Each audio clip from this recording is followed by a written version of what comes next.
Hello, everyone, and welcome to the. I don't even know. Our recording schedule's all thrown off because of GDC coming up. Because I'm Mike's going to sorry. that. I'm sorry we've gone for like 10 days. Episode 7. Well, no, it's just that we're going to have to smash record I know. I'm two sorry. episodes back to back. Hey, I Um, guarantee we're gonna have to adjust as per just at some point down the road. Your schedule will make us adjust recordings too, so it's not gonna be just me. oh, definitely. I can think of probably two instances where we're either going to have to record early or record late. So, So I was like, hey, let's just do it early that we don't have to worry about it. um, But yeah, it's episode 7. yeah, it's episode 7. So, basically, what today's episode is. It's kind of weird because we're going to talk a little bit about games, a little bit about what we've watched, but then we're getting into layoffs galore and just some weird news surrounding the media world. I don't get what's so weird about this news. I really don't. So, AJ, I'm gonna start us off to get rid of your torture immediately. I'm gonna give me my Kingdom Hearts 2 minutes, and then we don't talk about it the rest of the show. I'll give you 90 seconds. You ready? Yeah. Okay. So Kingdom Hearts 3 so far. I am to the Frozen world. I don't remember the name of that kingdom. Obviously we've talked about the Let It Go thing. Uh, Olaf's voice actor is not Josh Gray, whatever his name is. So Oh, it from the movie. yeah, it upset me when I first saw it. I really was like, that is not the correct voice. Where is the correct voice? Also, in general, I saw Kingdom Hearts 3. The thing that upsets me about it though is I feel like they're way more in the Disney bullshit than they were before, which I know shocks you from not playing it, but usually they like intertwined their story way better in the past games. But this feels like straight Disney bullshit and less whatever. But the cool part is if they said now it's sold extremely well, so maybe we'll get more Kingdom Hearts quicker next time. There we go. I think that was like 80 seconds. Yeah. There you go. So I'm not allowed to mention those words. Let's show on my. I know there's a couple of games that. Well, there's a game that I played that I think you want to talk about. And then Also, there's a game both of us have played that we definitely want to talk oh about. my god, and there's a movie I didn't tell you before the show that I definitely want to talk about. Okay. Where do you want to begin? I don't know. Where do you want to begin? The movie. Okay. So I saw All this right. movie, and so I went to a couple of my friends. We just kind of hung out on Valentine's Day because you know what normal people do. Yeah. We watched this movie on Netflix. Okay. Mhm. It's so the biggest person in this movie is it stars one of the Wayback Boys from American Vandal is the biggest star in this movie. Yeah. This movie is called The Package. Do you know what it's about? Have you heard of The Package? Is it Dix? Oh, it's not just dicks. The kid gets his dick cut off because he was drunk and used a knife and like flicked it open in his pocket. So the entire thing is about them, and they're in like camping. So the entire movie, and the whole thing is he gets like a medevac out, and they give the paramedic a cooler with his dick in it, right? Mhm. They gave them the wrong cooler, and it was the cooler for beer. So then his friends now have to like go like hours and try to find this guy at a hospital before it's too late, before the dick becomes like non-viable. It's So it's just weird. It's just stupid. I didn't say it was a good movie. Did you misunderstand me? Like this sounds like um, you know, obviously Netflix is going places that I I don't don't know think what a they bought lot this of movie for, but like they I don't spent too yeah. much money. I don't think a lot of people like the direction Netflix is going. Legitimately, this again, I think there's some great stuff on Netflix. Like I'm still super excited about that upcoming Martin Scorsese movie, but like that's not like every movie Netflix is doing. Like obviously, I don't get why. Again, I don't understand. Like this is a perfect movie. Why Netflix did you buy it? I know you spent maybe 2 grand on the film, but why did you buy it? Yeah. Like there wasn't. It was very much like a. This is a horrible. It's one of those like movies where your group of friends is entertaining, but it's objectively a bad movie. Yeah. I'm gonna put another movies in that category that some people get upset at. American Pie is the exact same type of movie. See, I've seen American Pie, and obviously I haven't seen Have you seen the Band Camp? package. But like the original American Pie, Hmm. like it's actually when you think about it, a very important movie. It doesn't mean it's a good movie. I think it's a very important movie, and I I agree with don't that. think it's good, but it's important. It's very much a cultural lens, like mindstone of the time. Yeah. Because if I said describe to me comedies or like the feeling of that era of filmmaking, that's actually a The good. teenage comedy, like it really started with American Pie, the first one. I think American Pie is the example, and I think, God, Well, frick, and then what is it? 10 years later was super bad. right? No, there's another movie I could think of that I'm so drawing a blank on. It's upsetting me so much. There's a movie. It's about people just in, it's like a day in college type movie. No idea. Mm, Well, I guess like Ferris Bueller's Day Off was kind of yeah, but the same idea, but it I've, wasn't in a way. oh, I know exactly what it is. Give me a What? second. I know exactly what movie I'm thinking of because I knew a way to find it. Uh, it is. Can I have a drum roll? Dazed and Confused is what I was thinking of. Oh, yeah. I think Dazed and But Confused. Dazed and Confused is I know it's 90s, high school. but I think it's another like good touch point though. Of like we're talking about like comedies, like we're talking about teenage comedies. Yeah, I think it's another one that's good. yeah. Yeah. Like obviously, American Pie. Some of its spin-offs are just stupid. You mean, yeah, I agree. Some I think there's good moments in American Pie. I think there are some even like what's the Bandcamp's always the greatest joke of all time now. Yeah, Bandcamp is just a terrible movie. Right, but the point of It's got one of the funniest jokes on it, no, but do you know what my first American Pie was? Naked Mile.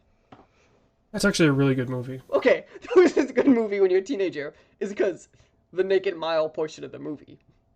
Well, no, and just like if you just like look at how it's paced, Oh, okay. like it's a very well made movie. It's not necessarily a good movie, but like it's paced well. It does its job. It gets to the point. Like it's not super drawn out. I would It's a love very good movie. I would love that category in life of movies that are bad but like well made. Like the like blah movies I call them. Like I would love that list of like what is the greatest bad well made movie. And I Great. I know the argument you should make, which you won't, but you should make a Marvel movie argument. Um, Because to me they're that not. Okay. I don't think they're. I guess it depends on your definition of bad. They're not bad enough for me to put them in the list. put them on the 'Cause I list, think and you they're would not well agree. made enough to See, be. see, I assumed you'd argue that from a technical point of view they're well made. You just don't find them interesting. Um, they're not well made anymore because they're just like they're too predictable. Okay. Like a well made movie should be predictable, but not like you shouldn't be able to walk into that movie and go, "Oh, okay, I'm watching this. 10 minutes later, I know exactly what's going to happen." What like Widows? Uh, Because I think technically Widows is a good film. Like from a technical Actually, film you point of know- view, it is. I don't like it. It is a good film from a technical point of view. it's not the best because there's some weird pacing in it. Okay. White Boy Rick is better in that sense than Widows Okay. because like Widows, and we remember we talked about it. There's just that weird scene of them finding the architect, Yeah. and like that just didn't need to be in there. Hmm. Like White Boy Rick, excuse me, didn't have that because they really didn't have a lot, but what they had in it was paced decently well. Okay. The acting was terrible, but the pacing was all right. I'm trying to think of the best well-made movie. That's not. Because I bet you it's a decently big list from a very technical point of view. Oh yeah, if I started just like, if I wanted to really figure it out, I could probably have a list of 300 movies that I would put under bad movies but well made.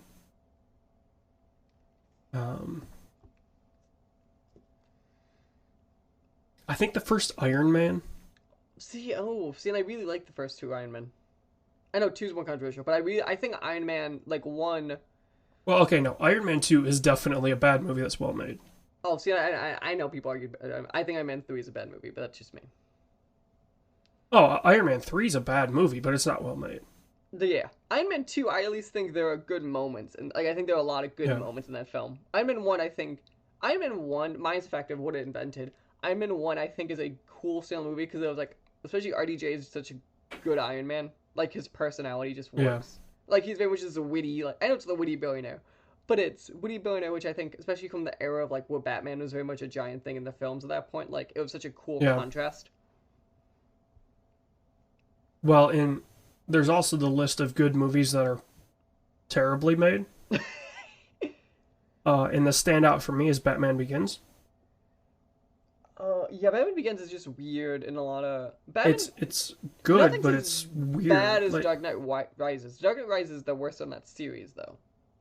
So that's under the bad movies that are well made. Yeah, I would think so. Because I think Batman Begins. Like the pacing is pretty good. Batman Begins, I think. I agree with you. If you want to do some pacing issues, I agree with you because it's really slow at points it doesn't need to be, or you show bats too many times. But I think Batman Begins very much has like. But I think I've always liked the Batman villains that are more mental in a lot of ways, and I think Scarecrow is a good representation of that. But when's the last time you watched Batman Begins? Yeah, probably been a year. So it's a while before they even get to Scarecrow. I agree that, but like I also like the whole like Ra's al Ghul twist is a cool twist, and it really set up like that foundation for Dark Knight Rises really well. Yeah, I think. But like, it's well made. In a sense, it's a good movie, but it's also got some weird pacing issues, which is why I would probably consider it to be not a greatly made movie. It's also really Chris Nolan's first big movie. Like he had done obviously some pretty decent numbers with his movies prior, but he had done nothing like Batman. Like, and so obviously like the first superhero movie from somebody is going to be interesting to see, because it's okay, how much freedom do they have, right? Can they make what they want to make in this, the licensee kind of just, or the licensor just lets them do it? Or is it a Disney situation where they know exactly what they want and they just need somebody to fill that role? But then when you go out to get a big name, like they did with Solo, when they first got Lord and Miller. Yeah. Lord and Miller obviously have a style. Yeah, have a style and wanted to make that movie a certain way. And Disney didn't. They're 21 Jump Street, right? I'm not crazy. Yeah, they're 21 Jump Street. They're the Lego movies. I know the Lego movie. I just want to think 21. I think 21 Jump Street was their first. I think it was their first big thing. They probably had like one weird indie hit, but yeah, that was their first big splash. Chris Lord, I believe. Yeah, no, Phil, no, yeah. Or is it Chris Miller and Phil Lord? I don't know. I really do last names and first names. I never combine them. Phil Lord and Chris Miller. Okay. Oh, they did Cloudy with a Chance of Meatballs. So that would have been their first big movie. Yeah. It's really... So I always found that weird when you do a kid's book that's 20 pages long and make it into a movie. Okay, that first movie at least... It's fine. That first movie is fine. I have no objective issue with that first movie. Perfectly fine. But what's really funny is... I remember... So it was once in 4th grade, my teacher read us that book. I thought I was crazy for years, like, having fever dreams, being like, is this thing real? Because, no one remembered it in my class. And that movie came out, I was like, it was real! So Cloudy with a Chance of Meatballs was their first directorial movie. 21 Went Jump Street. straight from there to 21 Jump Street, That's a jump. That is an which actual yeah, insane jump. Okay, here's a that's question, that's AJ. like Robert Rodriguez going from Spy Kids to Sin City. Sin City. Yeah, actually, I think it was like Spy Kids to Sin City. Now here's my question: 21 or 22 Jump Street, which is a better movie? Better? Okay, funnier is 22, I think. I was Funnier. gonna say, how do you define better? If I said which is a funny movie, I would argue it's 22 hands down. Better is a harder choice, I think. Better would be 21. Funnier is a toss up because the No. chick, the It's chick in 22. 22. It's the full chief when you bang the chief's daughter. I can't watch that scene and not die. Like I Okay, 22 Jump Street maybe has better moments, but You don't like the chick from Workaholics? what's her? Name? I'm going through all the um. What is her name? I don't know. Why can't I find it? Did you? The main, Yeah, is it Jillian Bell? maybe. She was on Workaholics. She appeared in 22 Jump Street. Yeah. Fist fight. Yeah, Yeah, it's her. I did not like her. it's fine. I liked. Yeah, it's interesting villain. I think 22. Um, I think 22. I think it's a bad rap, but I think it's still a really cool movie and good movie. yeah. But she. This is gonna sound weird, but Jillian Bell, Amy Schumer, and Rebel Wilson to me Okay. all have the let's same problem.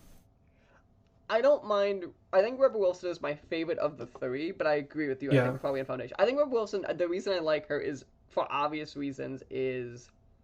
Wow, what movie am I thinking of?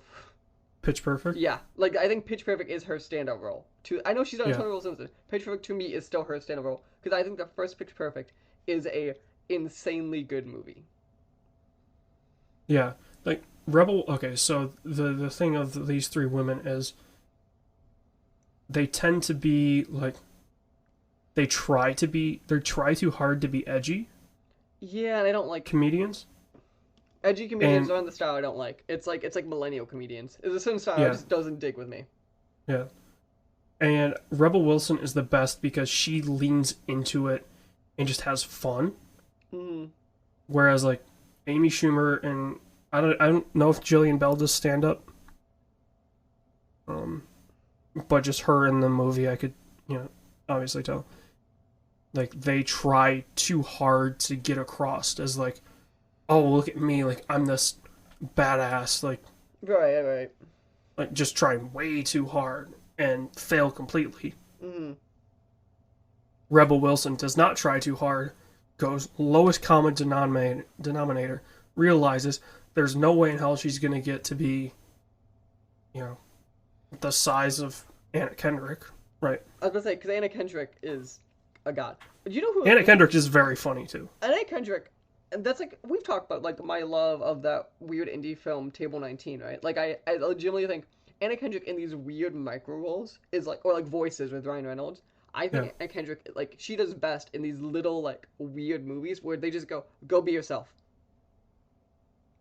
yeah. Like I'm convinced they don't I give her I a don't know script. if we talked about it on this specific show, but there's definitely conversations with you and I that are recorded where we have talked about her in these small roles It's like something about and it. being Like, very I'm good at convinced them. you don't give her a script. Like I'm convinced they probably just go like, here's the scene, go make it happen. Yeah, Because she very much has it's a similar personality, but it's like this great like chippy like, okay, hey guys, how you doing? Like just it just works. yeah, Like everyone else could have a script, it doesn't feel like she does, and it's compliments on insult when I say that. yeah. Anyway, um, so yeah. So Now, game.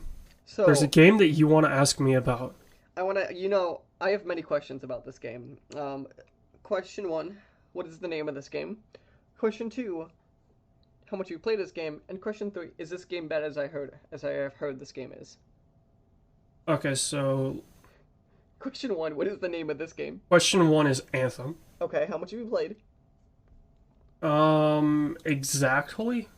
Roughly. It won't take me that long to figure out. But Okay. I don't really care down this second. I'm gonna break it to you, but well, because Origin tells you like right away.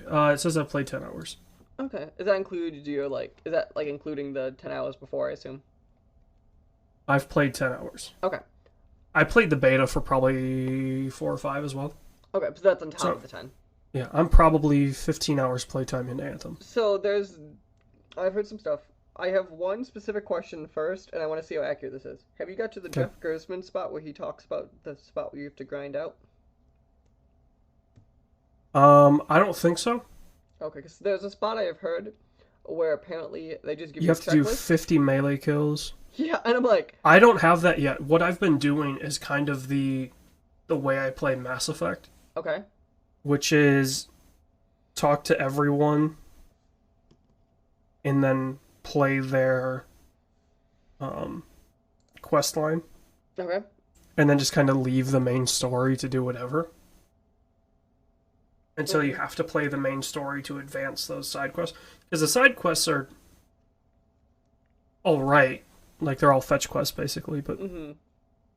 every mission in Anthem is a Destiny mission. Which I don't. That's fine. So are you- It's show up, like every main mission is pretty much the same. It's show up, clear a wave of enemies, activate something. get out of here. Not necessarily. There could be a thing where you have to run around and pick up items to fix the whatever you activated. Move on, clear wave of enemies, activate, fix, move on, clear, activate, sometimes a boss fight, done. Okay. It's usually 3 stages, 3 or 4 stages. So, do you like the game?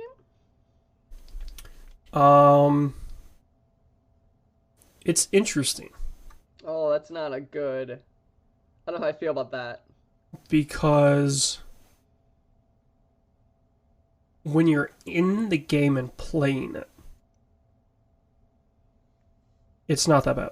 So is it like my opinion of Destiny? Do you think? The shooting's pretty good, depending on the weapon you have. The abilities are all right. I've heard jetpacking's really fun. The flying is pretty fun. But I would not recommend playing Colossus. Or if you're playing Colossus, use that as your first Titan. Okay. Or not Titan. Whatever they call them. Ranger, or not Ranger. Ranger's a class. Your first thing that you choose. Because, like, I picked Storm as my first one, which is like... I'm trying to think of the equivalent, like... The... Interceptor is the sniper class from Mass Effect. Okay. That I can understand, know what you mean. Like moving around a lot and fairly weak. Okay. So if you take some shots, you're gonna go down. But you shouldn't be in a situation where you're taking shots. Basically, is the idea. Okay. I haven't played the Ranger at all. Well, no, I take that back. The Ranger is the one that they gave you in the beta. Okay. And that is very much the soldier class. It's got a grenade. Everybody's pretty much proficient in every firearm. So it's not like there's bonuses there. It's very much like I would maybe a hunter class in Destiny. Okay. Like, it's just if you just want to play the game That's your class.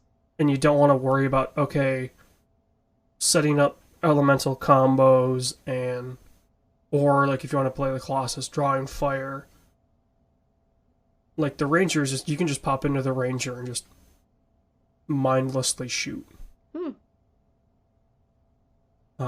The Colossus is a tank, and as such, if you're playing it like every other class, it's gonna suck. Mm-hmm. It's got no dodge, which makes sense. Its ult is basically drawing fire to itself, so that other people can whittle away those enemies. Which enemies can be, I don't know. At times they're too strong. Really? Yeah, like this game is definitely balanced around, unless you're a Colossus, staying on the move and just, fighting like one or two enemies at a time. I would argue though, like Mass Effect very much had that at points. Like two is like I feel Yeah. like two or three when they had those like kind of room type things. It's very much that same idea. Well, but like once you start getting into larger firefights, you're just gonna go down. Like you're gonna get mowed down. So that leads me directly into another question. I've heard stuff like you really like this game. You really can't play by yourself. Like Destiny, I could do by myself. I've heard the Anthem like you just can't. Like it would not end well. I don't think you can do the missions solo. And that's kind of disappointing. I understand now from balance, and but like Destiny, like they're like you can do it. We'll let you.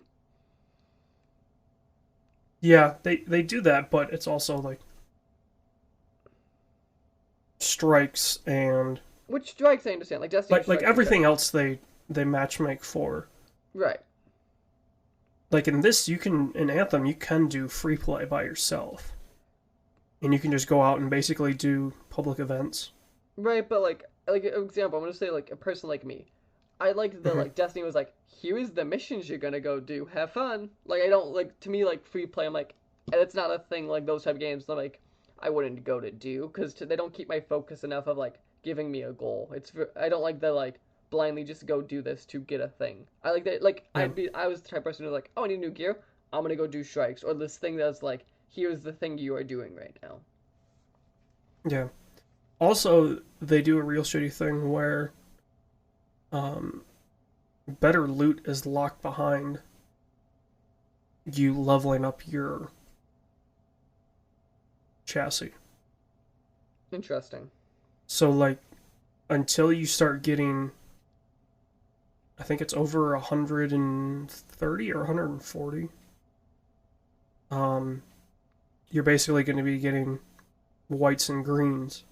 Once you get over 140, you're starting blues. And then I don't know where you get, but then you start getting exotic, Mm-hmm. yellows, exotics. So yeah, and like the whole idea of crafting weapons is locked behind your loyalty to these three different factions, Mm-hmm. which you can build them up. It's not like you have to choose one. Um, it's not like in D1 where you chose what was it, a future war cult or one of those. You just kind of it's like actions you do, right? So talking to people gets you XP, completing missions gets you XP, collecting Mm-hmm. resources, like all that. Um, the blue gear is all locked behind level 3 of that stuff. Um, so really, you're not gonna like if you want to craft your way to being better, you're probably gonna get there anyway by leveling up to 3 in each of these factions. Interesting. So, I also been and each faction has like missions that you do, contract missions that you do. so it's I don't know if you got in Destiny that much. They very much had a similar thing of like, here's the thing you have loyalty for like these different things and they unlock different vendors, for example, in Destiny. I know you turn in stuff to vendors and then you can get rewards. Mm-hmm. It's not like that. Like the stuff just automatically happens, so it's a little Okay. nicer that way. See, I don't mind per se about the idea of like, here's this vendor system. I thought it was a cool idea of like, because inherently every MMO has like this exclusive nature of like, here's this guy to get loyalty from. There's like a nice kind of in between way of like, just put on their equipment and it'll auto happen, for example. Yeah. Well, I will say this. I fired up Destiny today. Or the last time I installed D2 finally. Um, and I have like 500 gun parts or something like that. Mm-hmm. So there's constantly a flashing beacon over the gunsmith. To be like, oh, go turn in your gun parts to, you know, level up there. Anthem doesn't have that, Okay. which is nice. I will say. It looks beautiful. And you said plays decent. I will say decently well. I think is the tone I'm getting from you. Not amazing, Yeah. but I don't think you've really said anything like it's bad by any stretch from gameplay. Well, and that may be because of like I have a fairly decent PC, Mm-hmm. and obviously I'm playing this on PC, but so I don't know how it plays on console or like mid-tier PCs because I can run this game on high or ultra, I think, and I've got SSDs and a fairly decent internet Do you think it's just connection. Bioware's PC pedigree at this point? They understand how to optimize. Mm, I don't know. Because like Mass Effect 3, while it had its issues on console, I had issues with it on PC. So, Interesting. So here is the question that I had asked. Considering the I'll call it tepid reception as a whole, and I don't know if I haven't heard any sales talk so far, which is not an amazing sign. Do you think this saves BioWare from we'll call it the no, EA death chopping block? no. Do you think this is BioWare's last game? Or do you think they get Dragon Age out? Well, from everything that I've heard, Dragon Age is basically Anthem. And from everything I've heard, Dragon Age is like alpha-ish, we'll call it. Early dev, we'll call it. Like a couple years So out. I have a feeling EA's looking at the response to Anthem, which might be difficult to judge based on the success of the game we're going to talk about next. Da-na-na, da-na-na. I wish I could do the amazing hype music of this next game. Dude, the hype music of the game is great, but I don't think they can judge the sales properly of Anthem. Based on Apex Legend. Yeah. So here's my controversial shtick. Do you think they released Apex Legend because they knew there was problems with Anthem? Because they could hold it forever if they wanted. Do you think they're like, shit, we need this out now? No. So you really think it was Respawn going, we want it out now? I think it was EA saying, is this done? Yes. Okay, we're putting it out. Mm-hmm. Because, like, this is the only EA Battle Royale. Battlefield 5 doesn't have Firestorm yet. I still can't process that's still coming. For the record, I'm gonna say it. I understand dev. You know me. I understand dev takes time. They should not. You should have delayed Battlefield. At this point, unless it's gonna be a free mode, this is dumb. Well, and they already said that Firestorm was not going to come at launch. But okay, at this point though. They said that months out. Right. Well, and I think they had put March as the date. Okay, but at a certain point though, obviously no one's talking about it, and I feel like they're not gonna get more oxygen into that room. Yeah. I will say the weird thing about Battlefield 5 and their Firestorm mode, there's so what's the last Battlefield you played? Mm-hmm. Which one? 4. I've played somewhat of I've touched one, but not a ton. I did not touch Redline. Okay, so you remember in Battlefield 4 there was the dog tags. Yeah. In multiplayer. Mm-hmm. That you could customize. I thought that was a really cool feature, like when you get them by knifing people. Yeah. To me, that's a really cool. The way you got them actually made sense. It was really cool. Yeah. So there are dog tags specifically tied to in-game accomplishments. Okay. So it's like, capture 10 flags in Conquest. It's not that. It's like 50 or so, but you know what I mean. Mm-hmm. there are dog tags for Firestorm. They were in since the beginning, and they're just sitting there. Doing nothing. Yeah. Because, but again, I don't think that's enough. Because Firestorm isn't out yet. Like, they should have at least taken those out. Mm. Or and then put them in with yeah. Firestorm. Or you do is you put them in a couple weeks before, like some level of hyping people up.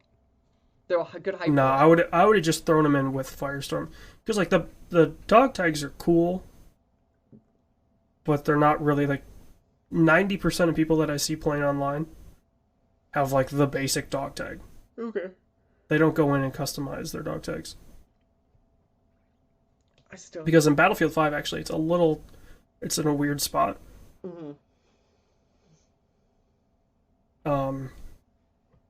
Even Battlefield 1, it was a little more...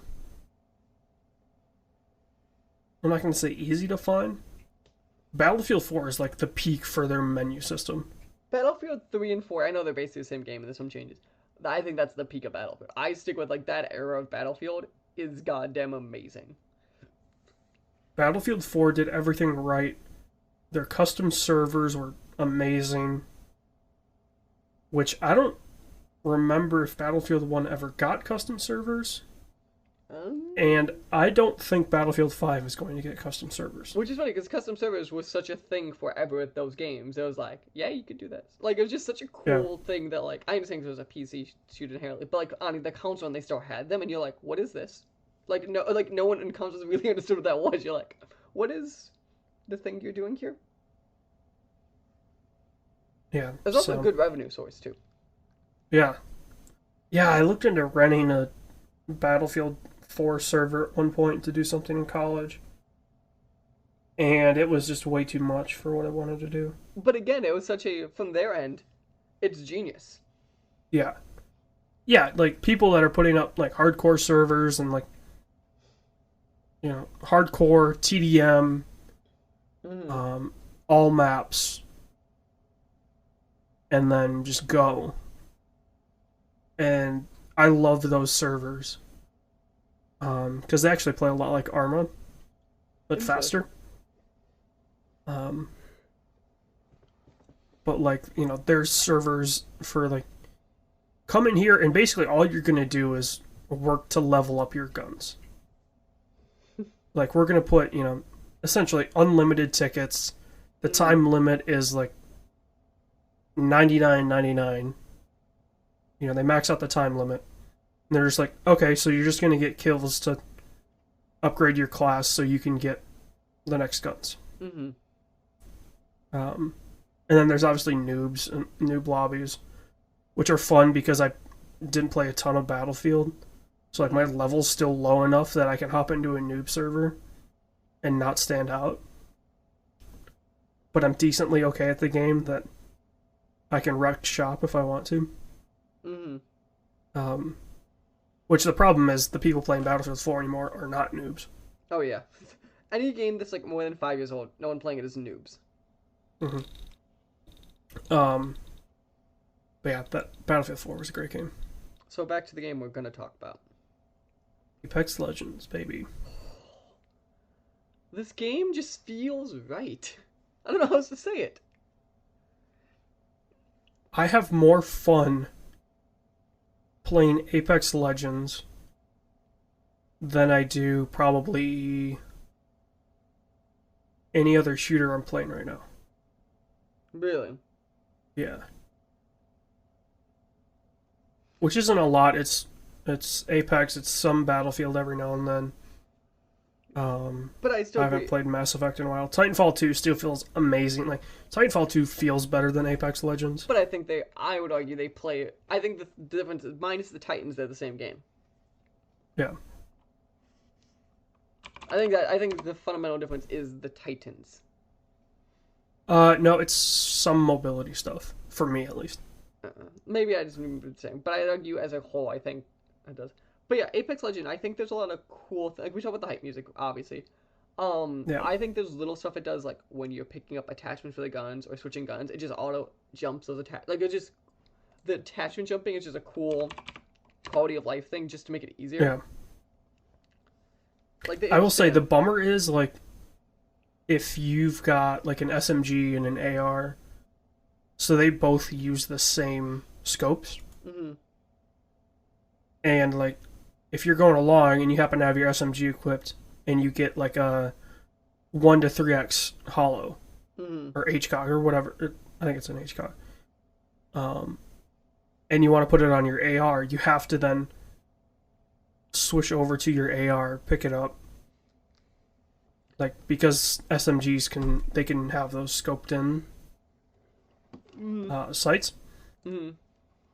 which is kind of annoying, but if you know what you're doing, it's a pretty quick and easy fix. Mm-hmm. Uh, I got a kill today with the new gun, Oh, the new energy AR. how is that? So you know what's the name of the energy LMG?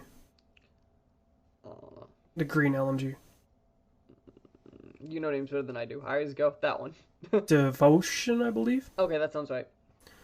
How it takes a second to kind of spin up, but then once it's up, it's like if you have a barrel stabilizer and a stock on that thing, you can just mow people down. Mm-hmm. It's the same thing with this. Okay. There's a bit of a spin up, but then it's no drop, hits hard. Mm-hmm. There's only 25 rounds in the stock mag, Okay.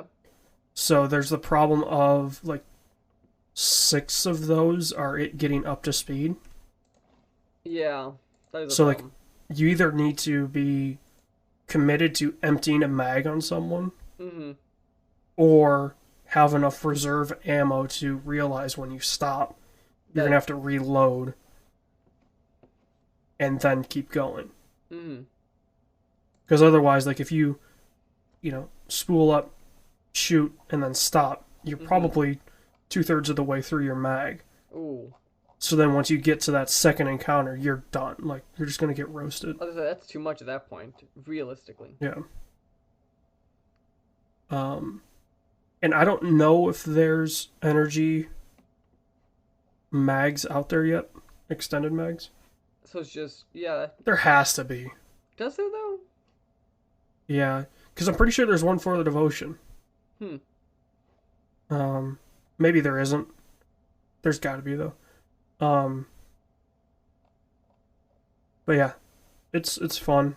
They've got mods so that there's no spin up time, or I believe it essentially turns it into like a straight laser beam. Hmm. So there's 2 mods for it. Because as it is, like there's no drop, but there's definitely spray to it. Mm-hmm. But I think the other one is like a barrel stabilizer in itself. So then if you get that plus a good barrel stabilizer, it just straight and just you can get headshots for days. Hmm. Also I found our new pairing to play as. Okay. I played it all today. Get a Bangalore and a Bloodhound. Hmm. Because then you smoke the enemy, and then with Bloodhound's ability to scan, Oh, that is actually a good combo. then they pick up in the smoke. So you don't need a target site, Mm-hmm. a digital threat site. Hmm. The problem is with Bloodhound's scan, Mm-hmm. you have to be fairly close for it to pick up. And obviously you can see it going out. So it's very much like you have to be in the range of what the smoke would be, Yeah, realistically. like you'd have to, like Bangalore would have to smoke, Bloodhound would have to run in, quick scan, and get out. But it can be fun. I got a kill today with the smoke, which I thought was hilarious. I'm not sure how I did it. I think I walked the dude in the head with the smoke, but Hmm. I got a melee kill finally. Nice. It's just a fun game. It is. I also so I'm going. So here's the question I have. I wonder.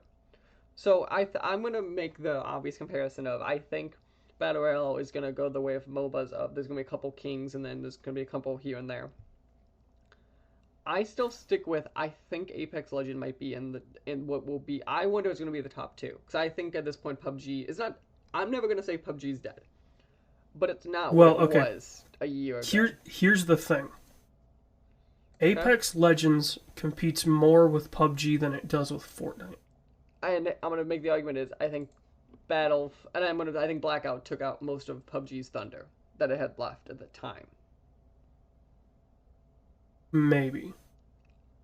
Because, like, PUBG is the Arma Battle Royale. Yeah, There will always be an audience for that. It's not going to be a big audience, but there will be an audience for that. And it may have to just devolve into the Battle Royale mod for Arma 3 that's already out there. hmm It may just become that. But there will always be an audience for that uber realistic shooter. there is, but so something like so here's where I think we're miscounting, and I wonder how much this will stick. So something like Apex, and I think obviously why it's so giant is because it's free and never undercut how many free people are willing to play a game. I think, in comparison, if I said it's like why MOBAs work.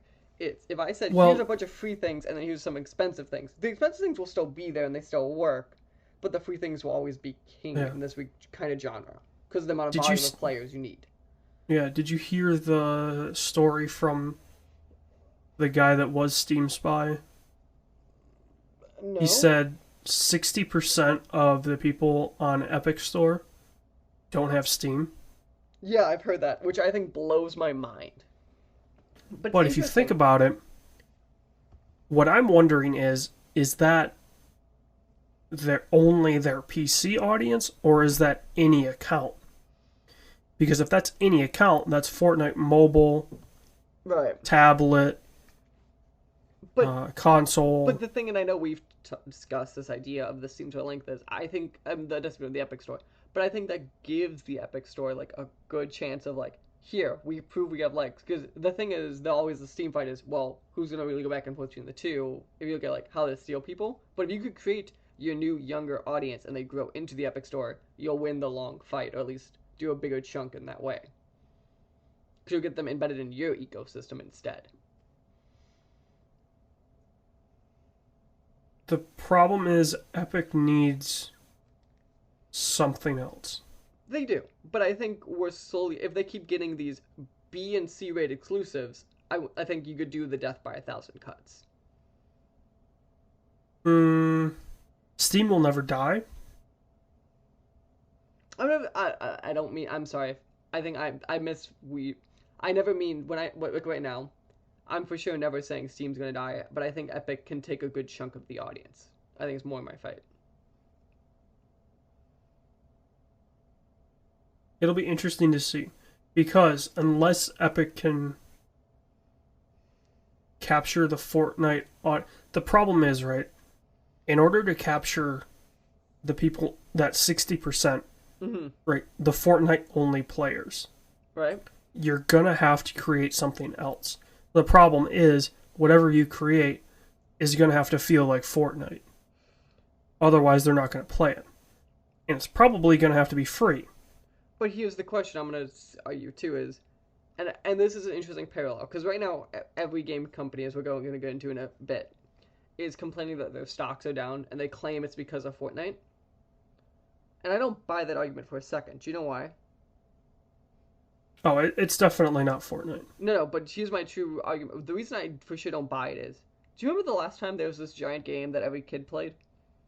That was Minecraft? right. Do you know what it did to the industry? Yeah, it's a boom. It doubled the size of the industry. Fortnite is going to have the same. It might not double it. We could argue percentages, but it's going to have the same effect of it'll have a net positive for the industry, not a net negative or a next like stalemate. It will grow the Yeah. industry, and the Minecraft kids eventually grew up into Fortnite teenagers or other games or Subnautica teenagers or this. But the point is, the Minecraft kids eventually splintered into other sanctions of the industry besides just Minecraft. Yeah. Um, like I think that the issue will always with the Epic Store will be it's going to take a while to wane that 60% off the Fortnite feel Mm. and into something like an Anthem. I'm only saying Anthem because I've got I my know. Origin library up right now. But does it need to be an Anthem though, or could it be like? I wonder if it could be something like a Subnautica or a Slime Rancher or like this weird type of like here's this cartoony thing, and then we'll get the kids a little more advanced type thing.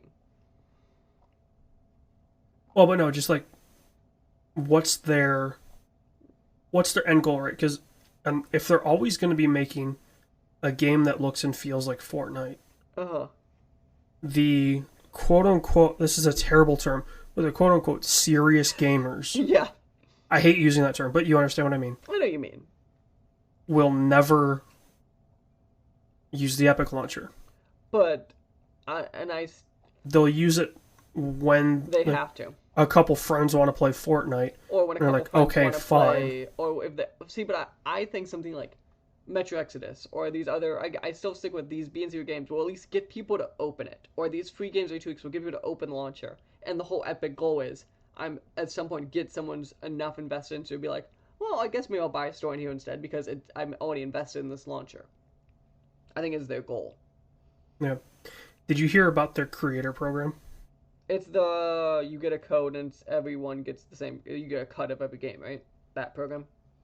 Yeah. Did you hear about their recommended cuts? Isn't it something stupid?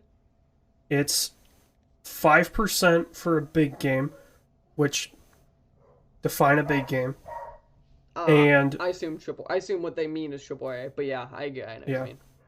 and 20% for an indie game. That is fucking crazy. So suddenly, Steam is a better deal. But again, that's also recommended, and you understand the creator can Yeah. choose. Like if I had a game out there, I can No, the choose. creator doesn't choose. The publisher Yeah, chooses. I meant the publisher, or the developer. They get to choose of like, no, that's bullshit. Yeah.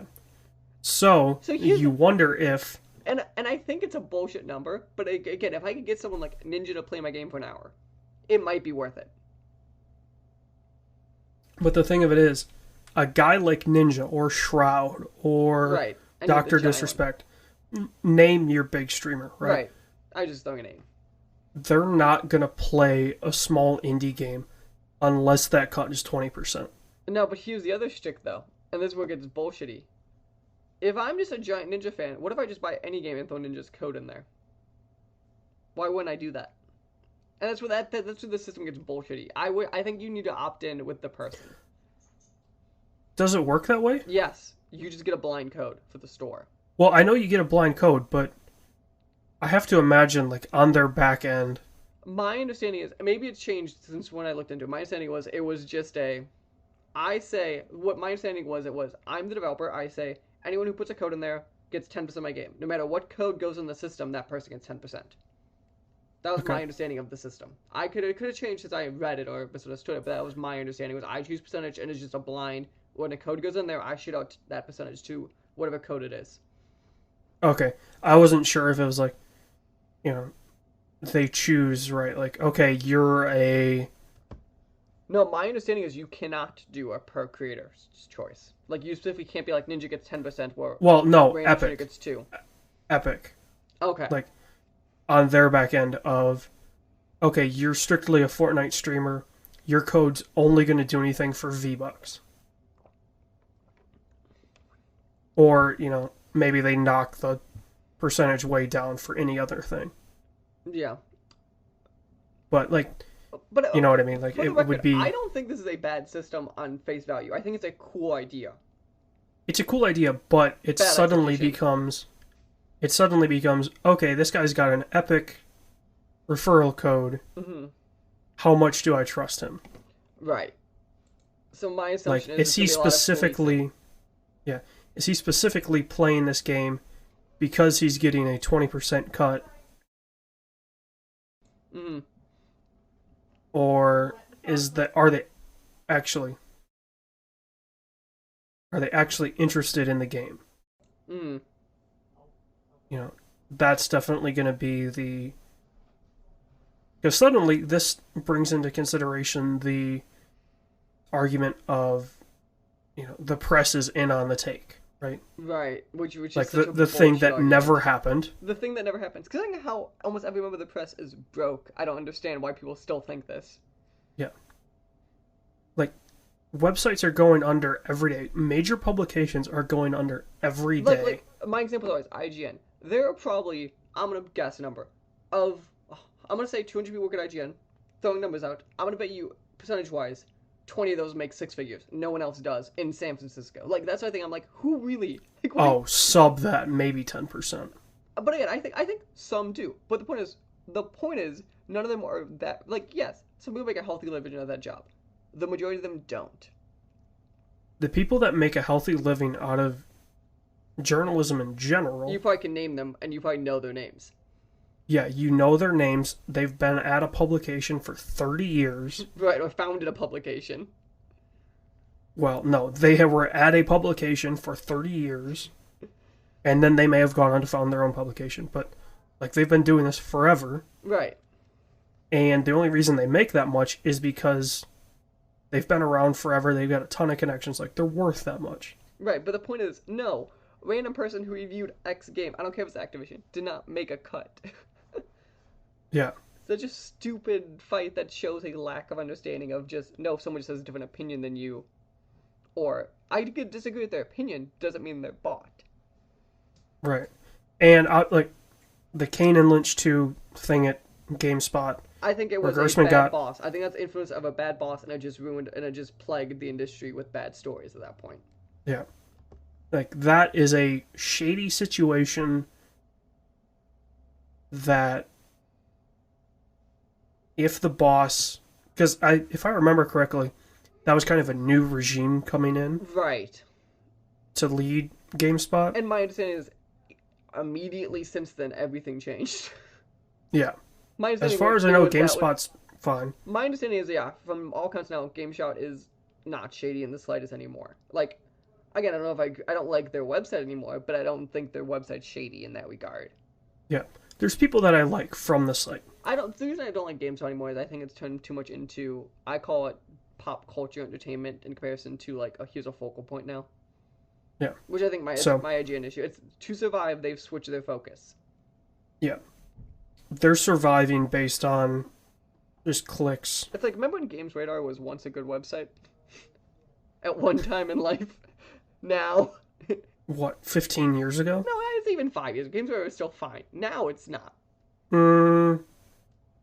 5 years ago, they were getting kind of... They were getting there, but I think 5 years ago, they still had, like, good podcasts, or good this, or their site was still decent. Well, now I'm like... I'd say Games Radar was good up until... Games Radar Plus. The current gen console. Maybe. So the PS4 and the 360, or the One. Yeah. I think when they rebranded as Games Radar Plus, I think is when the downhill happened. Well, no, so 7 years ago, because those launched in 13, so that would have been 6. So I'm pretty sure in 2012 they were still good. I'm going to make the controversial argument. I think, if I argue quality for quality of the big sites, so I'm talking about your, like, the size sites, yeah, I think Game Informer might be one of the strongest. And I think it's because the people are at that site. Game Informer's good, I just don't use them. I don't always use them, but I think, like, the people there know what they're doing. Yes. There's a reason they're there. Like there is no junior people really on that staff that you know.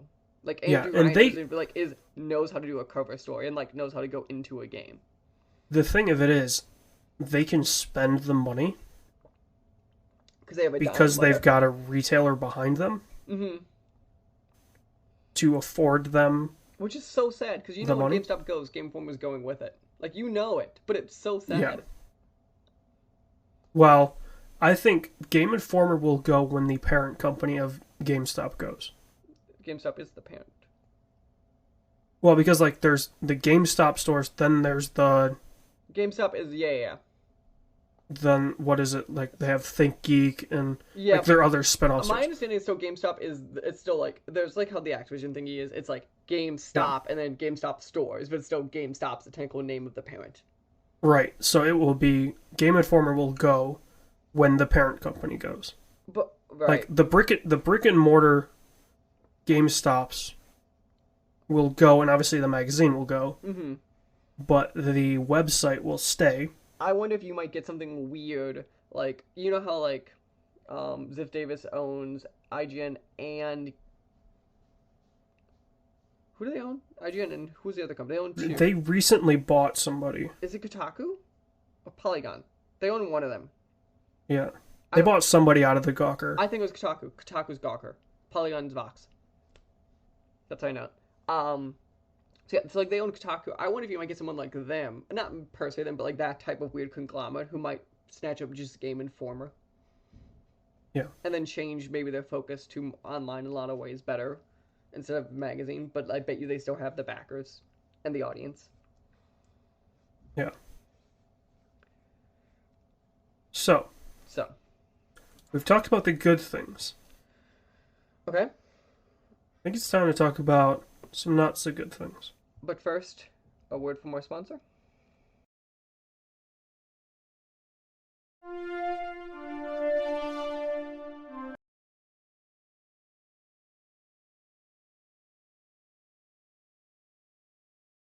All right, everyone, we are back from Mike's pee break. I'm sorry, my bladder's only a big. That you just know that's going to be the permanent name for the break segment. Mike's pee break.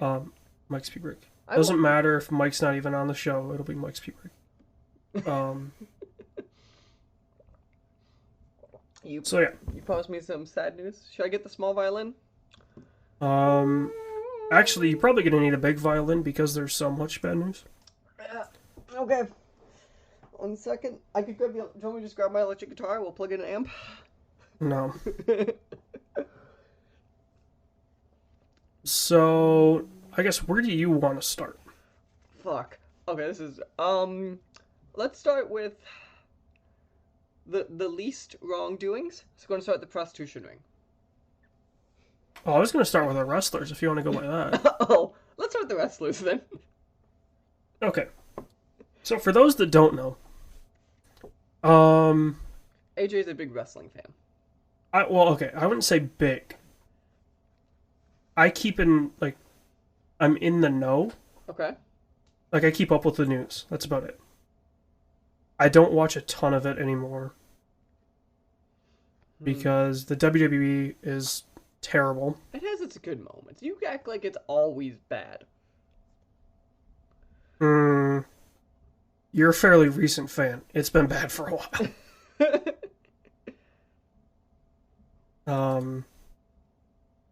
They definitely have their good talent.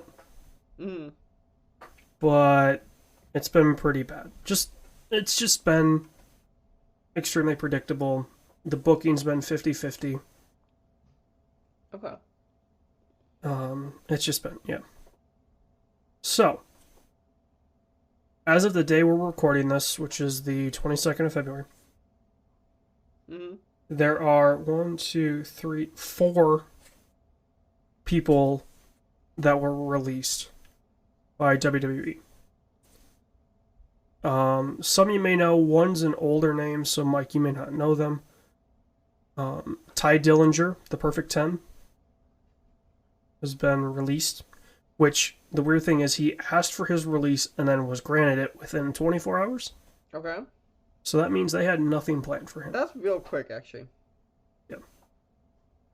Normally, if you ask for your release and you're granted it quickly, they were just kind of waiting for you to ask. Yeah. They didn't have anything. Like, the Revival asked for their release. Within a week, were the tag team champions. They're like, please don't leave. Yeah. I also really like the Revival. I'm going to say it. The Revival's okay. Hideo Itami was released, which I don't think he ever got called up to the main roster, mainly because he had some serious injuries. Really? That struck him in NXT. He had multiple shoulder injuries. He had a couple knee injuries. Like, when he was healthy, Hideo Itami, who also went by Kenta in New Japan, I believe. Okay. In Japan. I don't remember if he was in New Japan or one of the other ones, but he was in Japan as Kenta. He was released. TJ Perkins who is the only wrestler that I know of that had a 8-bit theme song. Hmm? Yeah. 8-bit, you said? He's got, it's one of the Mega Man soundtracks. Is his entrance. Interesting. Not a great, he's okay. I'll say not a great wrestler, but he's okay. He was on the 205 Live. 205 Live's interesting. I don't know how I feel about it. I've never been fully sure how I feel about it. TJ Perkins, if you want to go watch the Cruiserweight Classic, has some very good matches in that. But that's about it. And then Arn Anderson. Do you know who Arn Anderson is? I do not. So Arn Anderson was a wrestler in the 80s Hmm. and 90s, I believe. But he was a manager. So he helped book matches and what was his official role?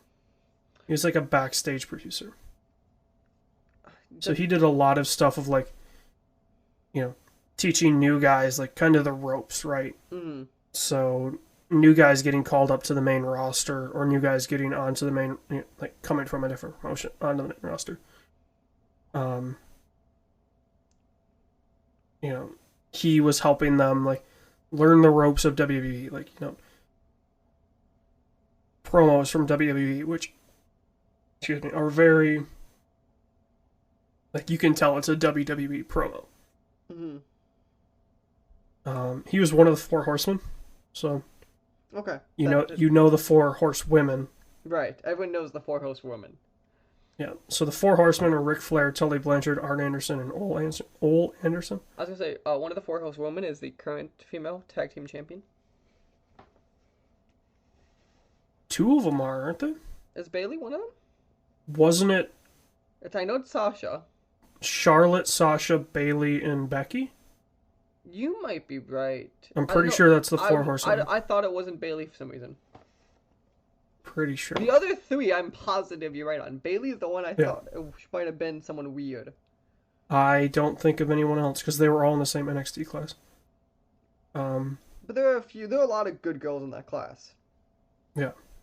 The Four Horsewomen of WWE.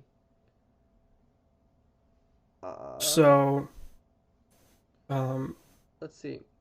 You might be 1,000% correct. Look at you. Arn Anderson was very much an old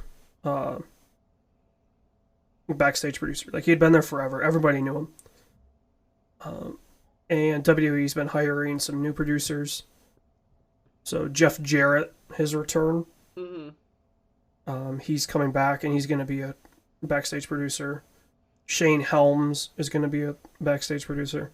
So it looks like he may have been, like, not necessarily unceremoniously released, Mm-hmm. but like he's just going to go retire, basically, is the thing. He could maybe help AEW, Maybe. but if he did, he would probably, I don't think he would be part of the show. Mm. He would be helping Cody and Kenny and those guys, like, starting the show. Mm-hmm. If they were going to do which they have to do, TV. Mm-hmm. There's no way AEW lasts Without TV. without TV. I 100% agree. They need it.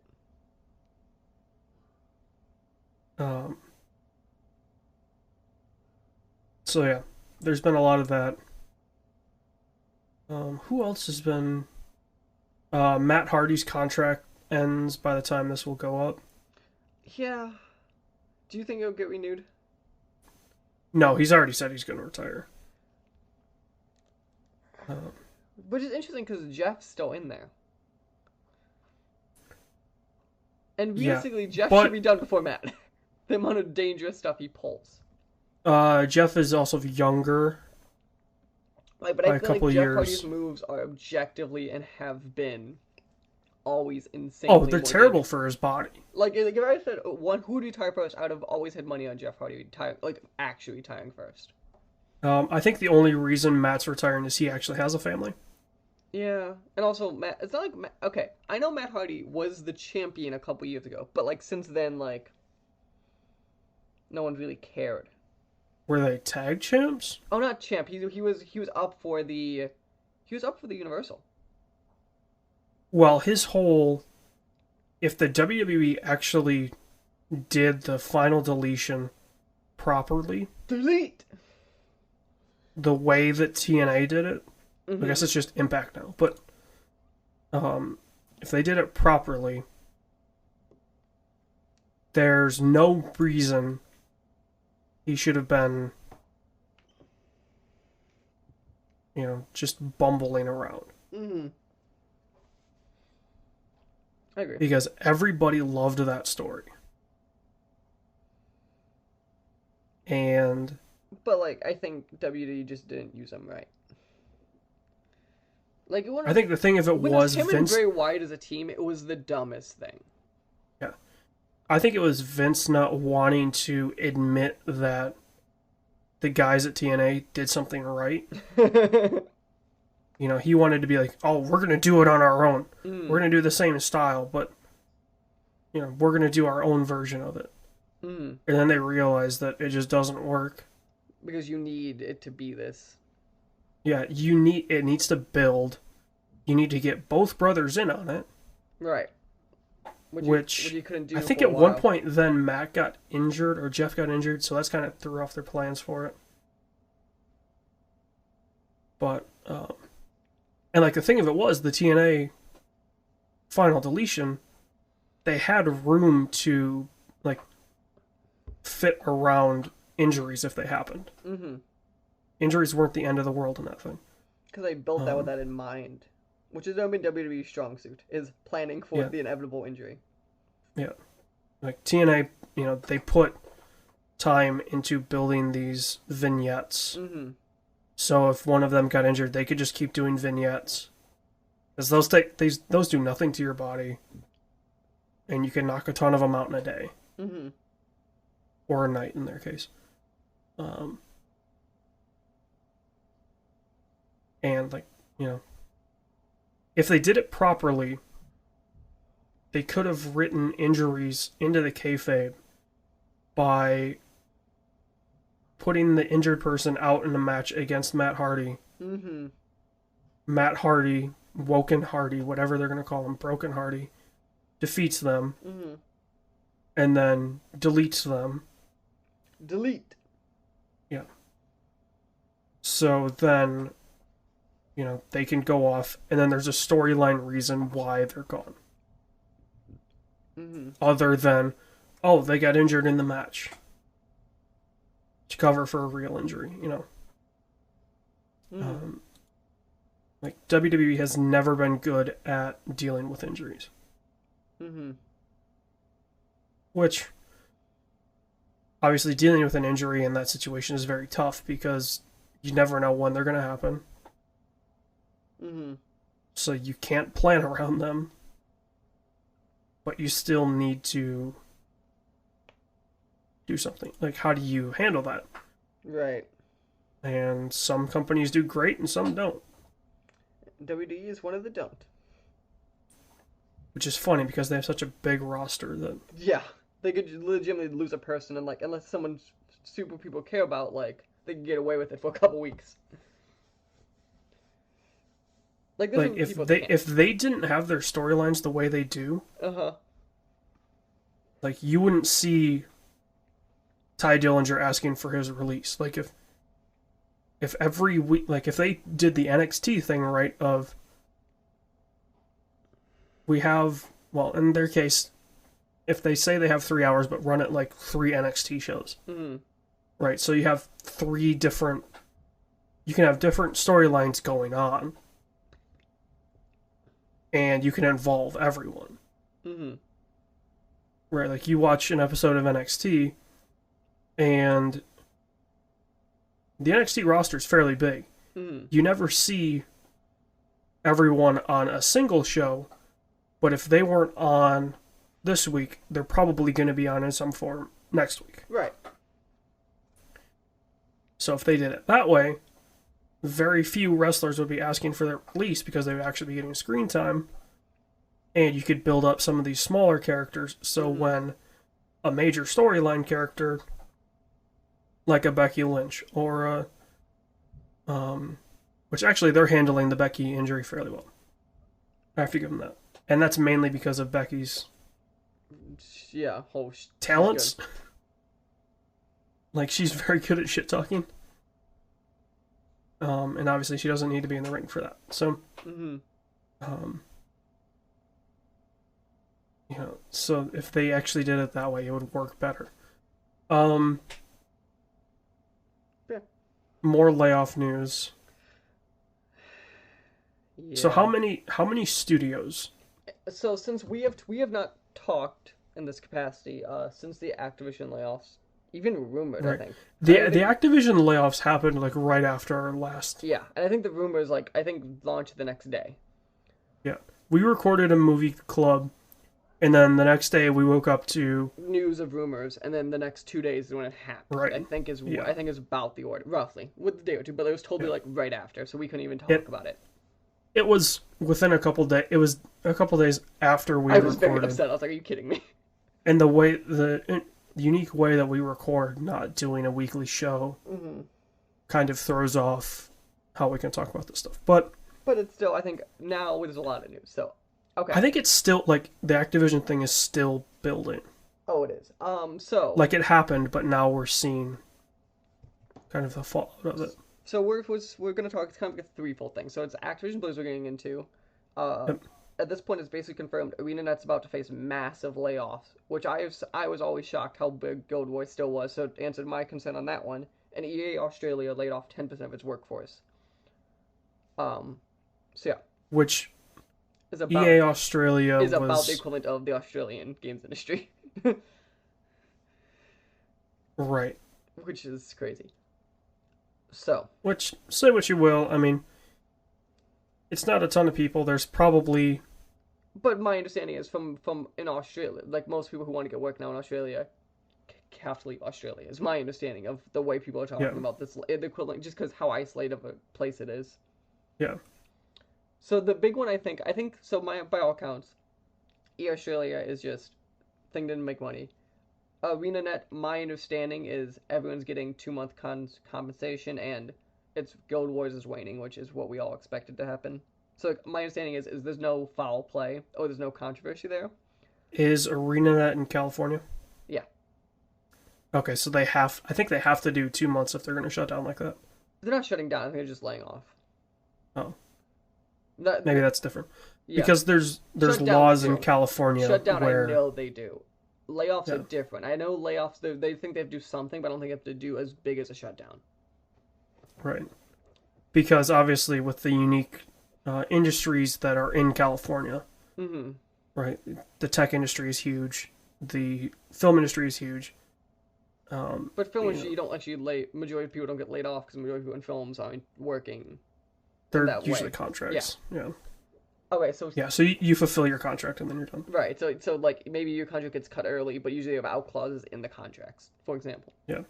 So. And those people are a little more protected because there's unions in the film industry. So it's a lot different. But also usually they're not, for a lot of them too, it's not like I'm tied to a project and that was my only income. It's like I have this project and maybe this, like some level of that. Like maybe I'm out of work for a month now, but it's not like I'm out of work. Right.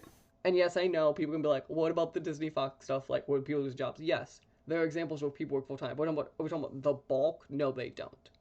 I think it's the fair way of putting it. Yeah, the vast majority are not salaried people working for a studio. Are people living in LA, living in working project to project. Yeah. Yeah. Okay. Very, very few people have the luxury of being a full-time employee with a salary from a studio. From a steady, yes. And usually the people that have that aren't working in California. They're in New York doing TV stuff. Or Atlanta, or or Right, Chicago. yeah, they're doing TV stuff. It's Yeah. not movies. So TV, you're far more likely to see steady it's contracts. and usually TV, it's just because you're tied to a show. So like you're very Right. much tied to that show. That show get renewed or not. Yes. So it's a little sleazier in that. But it's still more stable in that way too. Like you go, Oh, I it's for sure, definitely stable. like TV, I could be like, I at least have work for this year. I know I do. Right. Realistically, maybe I don't have it next year, but at least know this year I do. That's how TV Yeah. usually You works. In you that have regard. steady work for 6 weeks at least, Which is better than film in some ways too. which is a lot, in the media world. Yeah. But yeah, so our boys at Activision Blizzard. So I'm gonna give my hotter of takes, AJ, and then I'll let you respond because I know I was gonna say you obviously have much more. I don't even know the way to put it. Like a take, like a opinion that like is affected by it. Is that a bad way of putting it? I wasn't gonna say opinion. I was gonna say you have much more of an experience with This type of stuff. the situation that these people may be going through. Right. So I'm gonna start, and so obviously the true controversy of the issue is it was tied with Bobby Kotick saying we're letting 10 of our work for it off, and also this was a record year. And I know that's where people go the instant stink. So a couple of things I want to start with. If anyone is curious, because people always complain about his compensation, it's Mike Futter on Twitter. He works with GameIndustry.biz. He has a great shtick, like it's just a great thread. Him explaining the logistics of like how CEO salaries work and how they're not just cash.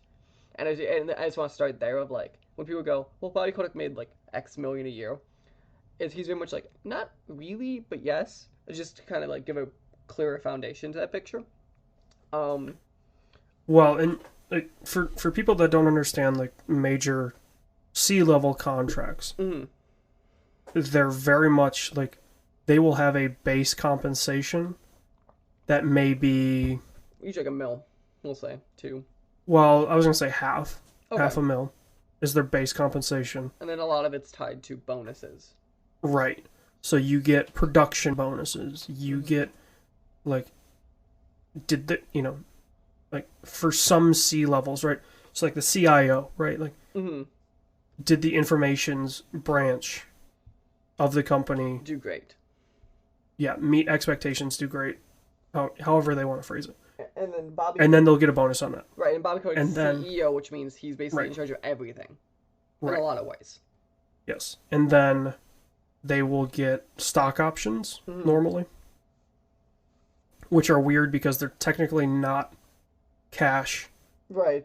but they're listed as Cash valued.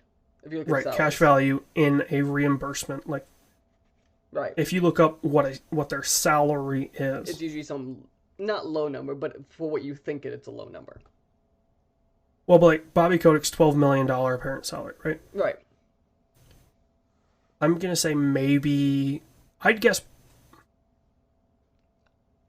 I bet you make two I bet you make 2/3 $2 of that are probably bonus. Yeah, because at this point he's such an Bonus established money. figure in that company. He Yeah. probably has a good base salary independent. Right. I'm argue.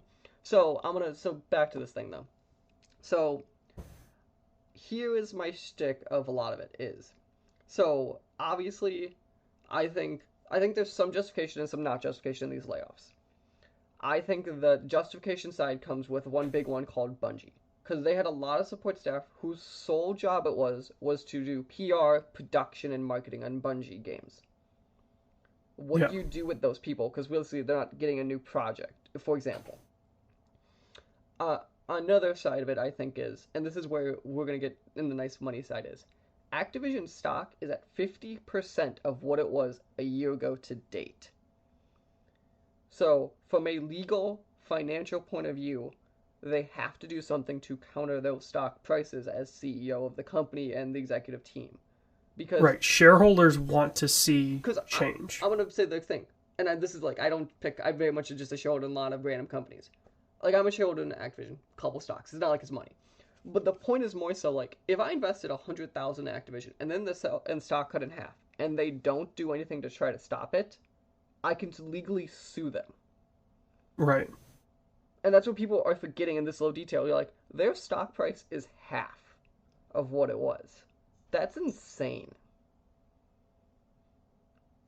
Especially for a company that had a record year. Right. So the question Like, becomes, why is that stock price so low? And I'm gonna say it. It's minus Call of Duty and now minus Destiny. What do they have coming out? And I know you'll be like, Diablo Immortal, or insert random Blizzard game here. And this is why they're doing the thing that people hate in Blizzard is where they're starting to analyze their games. Because otherwise, Activision has like a couple games a year if you're lucky, which is or not good. they have the mega conglomerate known as King, But like, there's a so reason. they make millions off of that But every week. which that is true. But there's a reason that like they shut down a King studio in San Francisco in response to these layoffs, and the reason becomes is they're talking about like King is makes money, but it doesn't make the money it was when they bought them. Yeah, And they bought like King for $4 billion. They need King to make money. yeah. Also, King doesn't like, really. They what's the last game they made? I've looked at the iPhone store to counter this. They apparently make a lot more than you realize, but it's a lot of like you understand the game they make and they make it in different flavors. You know the game they make. They make one game and they Yeah, do it really well and they make it 1,000 times. they make the Bejeweled clone, Right. and that's it. But the Right. So like, it's not necessarily how much do they make. mhm, It's like there's only so much support that needs, right. especially since they only make one game, Well, they really. make like 20 of the same. But yeah, I understand what you're But saying. they make one game. Right. Like it's not like King's making Call of Duty and Candy Crush. They're just making Candy Crush in whatever flavor they're making it. Right. Also, So they only need support that can be qualified on one game. So you don't need 20 games worth of support. mhm. Also, I want to say the other thing too, which I think was interesting. I don't know if you looked up stuff for this earnings call. The thing that intrigued me was they said Call of Duty revenue is up, but sales are down. That makes sense. But the thing that gets me though is they always talk about they've been very public about this. Black Ops is their franchise. Like they go, if we blindly picked a spot and said which Call of Duty you make most money in any cycle, we'll always choose the Black Ops game. Like when they go to sales, and that was what's interesting to me about it is considering World War II was tepid received, that like this is down in comparison. And World War II was down in comparison to the year before. So like they're not Yeah. fixing this trend. And that's what's concerning, I think, probably with the Activision stuff is like I wonder if next year that they're doing this to and their assumption is next year is just gonna be a bad year and they know it. And this is them trying to get ahead. Which, if it comes out that that's what they're doing, they're just trying to get ahead of it, Hmm. I don't blame them. Right, and again, Philip, I think we both agree this was shitty, and they probably could have saved a couple hundred jobs. But I think independent, looking at the way we're talking about this and the way a lot of the top of this, I think some layoffs had to happen. I don't think it had to be 800. I think the way they did it was shitty. And I think, and again, Not that they did it, I think the way they I did think it. that's valid. But I think we're both at least on the same page of looking at a lot of stuff in Activision. I don't know if these layoffs are uber shocking that they happened in comparison to the size they happened. Right. Because from all accounts, people knew layoffs were coming. For a while, They had no idea the who size. was getting laid No off. one in the size or who, but yeah, no one is by all accounts. No one inside the company was uber shocked that layoffs did happen, especially because Right. what do you know? Here's my true question with this. We're talking about like I think we're both kind of on the theory of like I think they know next year is going to be rough. It's probably a part of this.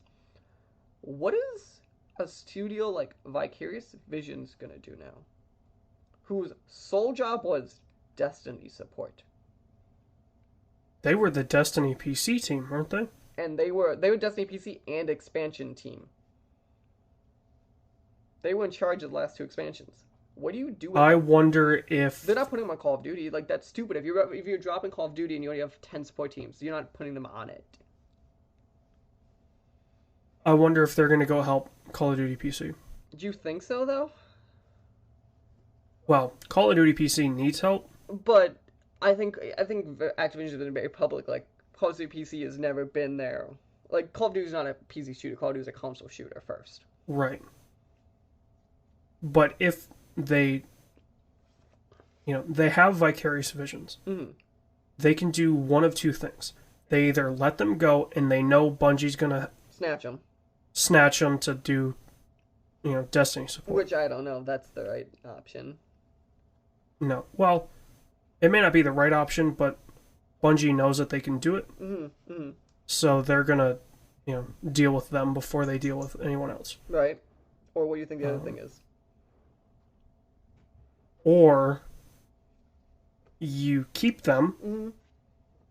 and they really only have experience with Destiny PC and the Destiny expansions. I thought they did they help Toys for Bobs before that? No, they did Crash. That's what they did. They also did Crash, and I thought they helped on Guitar Hero.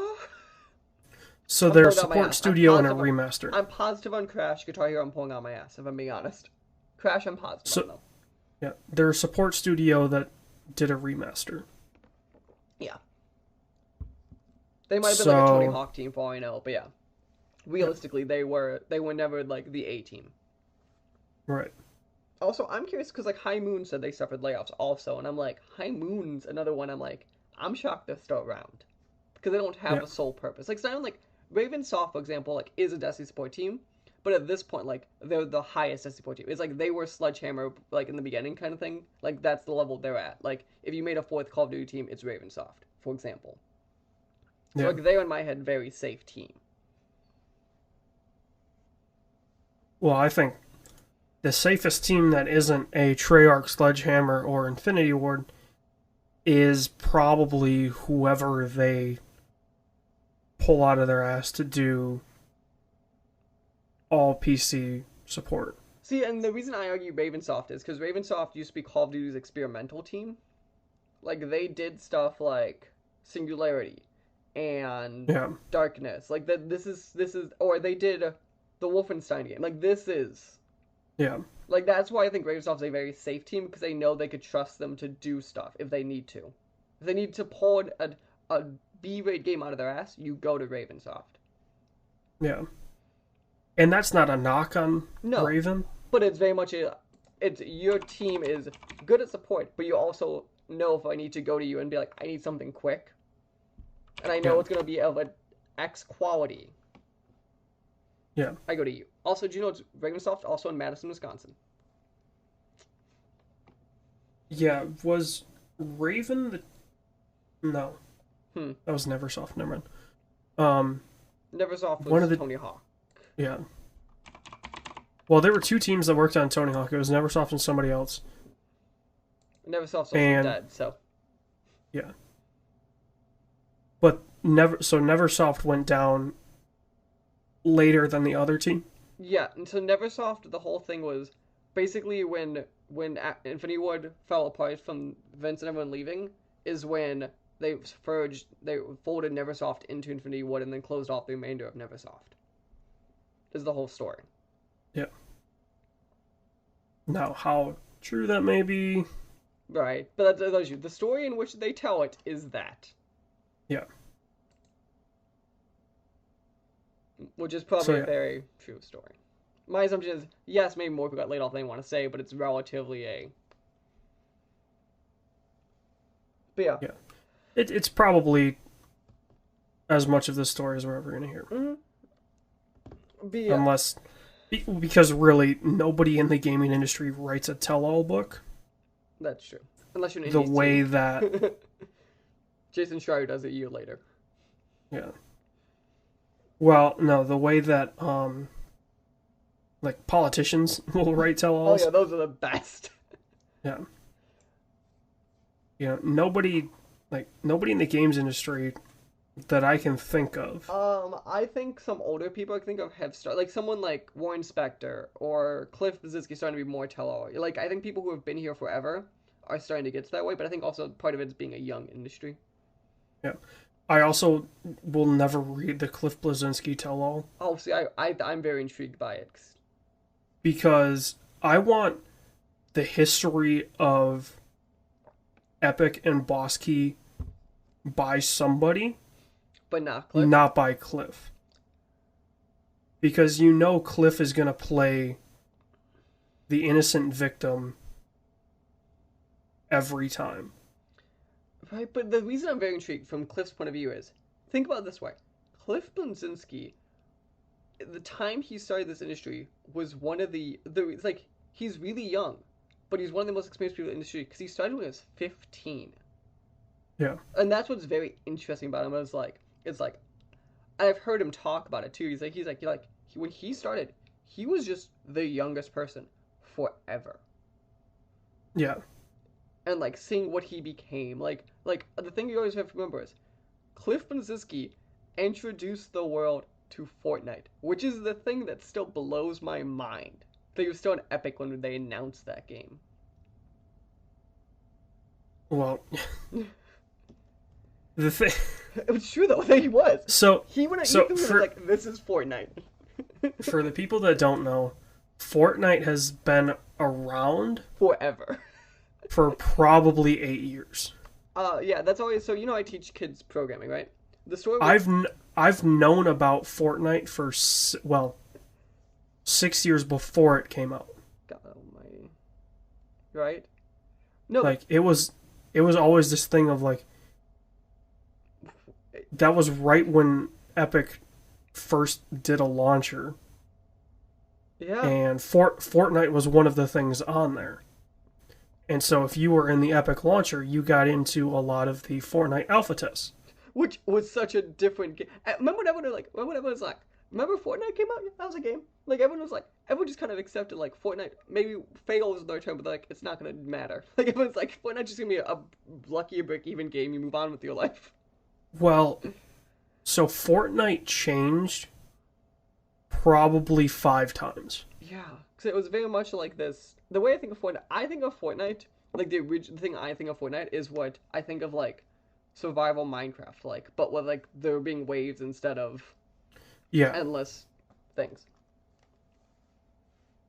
That's the way I think of like Fortnite. If you go like, what Like was Fortnite? the first time I ever played Fortnite, the building was basically there was no material. Mm-hmm. It was like just a cost. Mm-hmm. So you had,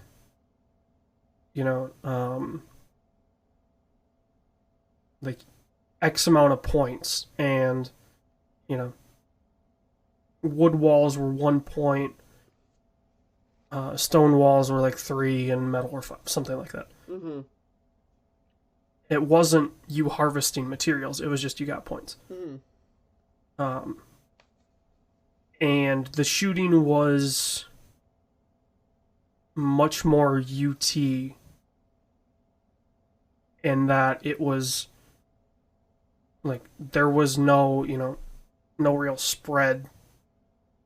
It was you shoot and it's a line Mm-hmm. from the end of your gun to what you're shooting at. And its style has changed So much. a little bit. Well, from what I can remember, it was always the It was always that.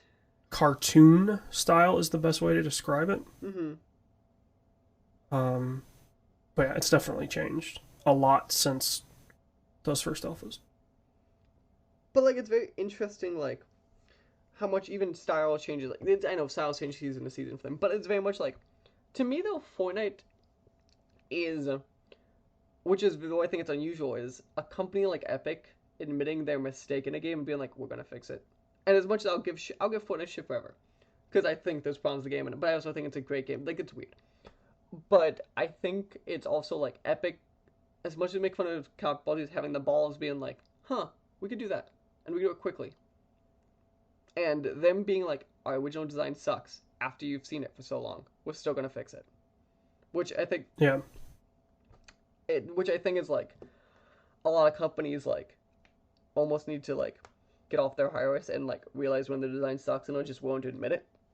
And like even the way like Epic people talk, like they don't sound like they're a quote machine. Like Nick Chester, who's like one of their senior people on Twitter, is like when he talks about like the design stuff of this, he's like, nope, here's what we're doing and here's why. Like I feel like Epic like with this game like cares about their community and like cares about like what they're doing, and it feels like, and I think this is where like video games have gotten better, and I think Sony of the three big is the best of this. Is like their lead devs or their devs feel like just people who just have brain as long as they don't say something stupid to just say what they want, and it's really interesting to watch. You're right in a sense because in terms of studio presence, Sony seems to be the best about Like letting their guys. like I think Cory Barlog or Neil Druckmann are good examples of this. Oh, definitely. Like, well, you kind of did, the two guys behind I know they're two two masterpieces, but two of the biggest games ever. but the point is though, okay, but 10 years ago, they would never have let their two biggest people go out and just say what they want. Right. They And would have I been think way more that's I think close-knit. that's just Sony. Well, nobody did that. Right. I know, I agree, nobody did, but like for sure, Sony would not have. The Japanese Sony would not have let them Yeah, walk out of the it's just studio, yeah, it's just the industry kind of opening up, which I think is good. realizing that they need to connect instead of because the people playing now are informed. Right, which I think is inherently a good thing. Of like, and I'm not, The difference is 15 years ago, the people playing games weren't necessarily informed, so they had to be. So these companies were building their message where now to it's inform like the players. it's the idea now of like, and this is where I think games, I think, and I think games like it's interesting because like in film, for example, you're not tied to a company, you're tied to a director or a producer when you're a fan of the thing. Games, it's like Yeah. I think okay, I think there are exceptions, but as a whole, if I said, "Do you want to watch a M Night Shyamalan movie versus do you want to watch a Blumhouse Productions?" You understand what one means versus the other a lot better. Yeah. I know they're connected. I think But people are more tied to actors than they are. direct. Okay, maybe that's a good example. Like, the problem is. This is going to sound weird because it will sound elitist, but I think people will understand. Okay.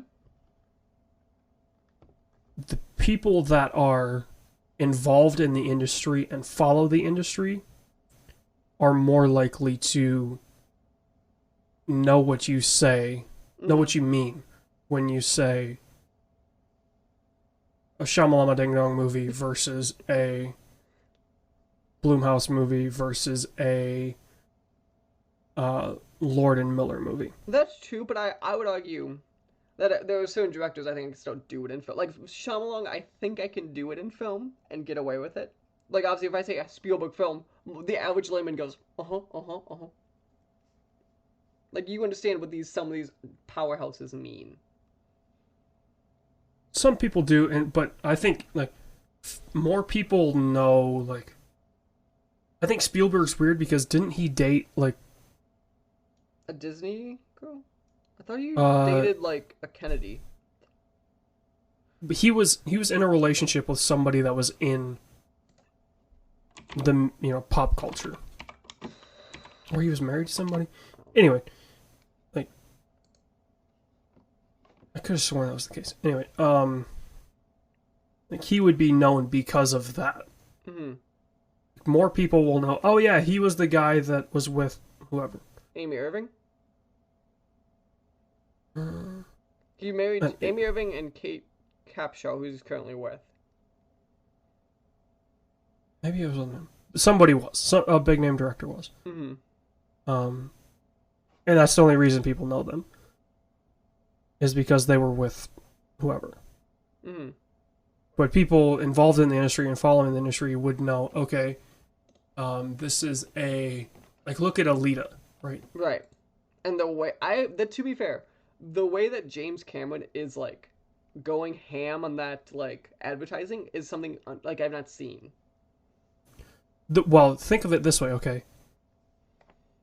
They are saying, like, they are putting the Avatar name out there. Which is interesting to me because I don't understand why. Well, it's still widely regarded as an amazing looking film. But like, it may not be a great movie, but it looks amazing. Which I understand, but like, from a layman, like when you have like the layman who are just like, yeah, I don't know if like Avatar has the same sticking power that it did even 2 years ago. So like I feel like Avatar like is very much getting lost in the wind of like every movie looks amazing now. But the fact that they are saying, "Oh, it's the guys that did that," Mm-hmm. and not it's Robert Rodriguez Mm-hmm. directing this, which I think they say, like some of the things are directed by the guy that did, excuse me, Sin City. But they're definitely laying on the Avatar thing a lot harder than they are on the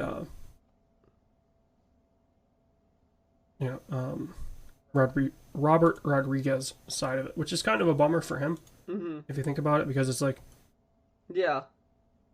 like you see that, and I have to imagine the pitch meeting was like, "Oh, Robert, you're gonna be like, we want you because you're this visionary director and all that," and then he sees the promo material and it's like, I don't think his name's mentioned in any of that stuff. Mm-hmm. Yeah, you're right. I know it is Rodriguez, but like I legitimately don't know if I've seen advertisement really showing it. I think I saw a trailer of it last night on TV. Probably And just said James Cameron. no, well, there were no names. Really? Like, I don't even think. I think they mentioned Christoph Waltz. It's because he's in the trailer. Like it's hard not to. Right. I think there's a lot of weird actor rules. A lot of times you have to mention like people in trailers too. Like it's weird. The weird thing is, I'm trying to remember. Right. I think the phrasing was from the teams that brought you Avatar and Sin City. That's such a weird combo. Like, who's your but audience? it was from the teams that brought you Avatar, pause, and Sin City. The way they say that makes me think that, God, was James Cameron involved in Sin City somehow? there's no way. Was Robert Rodriguez involved in Avatar somehow? Neither of those are object. Sin City. Wait, could it be the same? Could it be? It might be the same production That's exactly what I was house. thinking. Um, Sin City. Let's see. What is it? Alita? Alita, the Battle Angel. Which, to be fair, I still think Battle Alita Angel. looks cool. I don't know what I feel with I haven't seen the film, but I think it looks. No! There's 20th Century Fox versus Miramax. So yeah, I don't know why they phrased it that way, because it's like the way they phrase it when it's the same sentence. Wait, It makes it sound like. The only thing is, Avatar is also 20th century. Avatar is also 20th Century Fox, so like, there's your Lita connection for Avatar. But like, Sin It's City Disney now. Well, yeah, but Sin City makes no sense. Yeah. I don't know. Unless, is Miramax part of Fox? Oh no, Miramax was. Oh, wasn't it a Weinstein company? Yeah, Miramax was a Weinstein company. Oh, it's part of Disney now. It got sold to Disney. Makes sense. But I feel bad for Harvey's brother. Right? He did nothing wrong. And from all accounts, was the guy really running the company. Harvey was the guy that Was fucking the company. Well, was fucking the company and was like, oh, Harvey Weinstein But he was the is face. this like, Harvey was for sure the face. oh yeah, his brother, like nobody knew who his brother was. Everyone knew who Harvey was. Everybody knew Harvey because he was always at the parties. He was That should always tell like, you how much he wasn't working. yeah. Whereas you never saw his brother. Well, you saw his brother a lot if you knew who he was. But still, Because he would go to those parties, but he was not. he was not the showman. Right. All right, we have more bad news to cover. Do you wanna? Which one do you wanna do? Which do you want to tackle first? A fake police report or prostitution? Sadly, they're not connected. Let's go with the prostitution. So this story is breaking today, the 22nd, as we're recording this. Patriots owner Robert Kraft So the guy that Tom Brady kisses after every Super Bowl that they win. Mm-hmm. He kisses the ref too. Don't get me wrong. Oh, he definitely kisses the ref. From all accounts, Robert Kraft is a very good owner. Like, the players like him. Yeah. In that, he'll take chances on people. He will, like, he just seems to be, like, the players love playing for him. Mm-hmm. Like, if you've ever seen some of the interviews he does, like, it's weird. He's this billionaire, but he's got, like, he wants to have the attitude of his players, of, like, in the fashion sense and stuff like that. He does a lot of that stuff. He loves sneakers, apparently. So he's got a collection of all these, like, super rare Nikes and Jordans that obviously a billionaire can afford, but he's also got connections at Nike. Right. He was arrested, or no, not arrested, charged with, I believe it's just one count.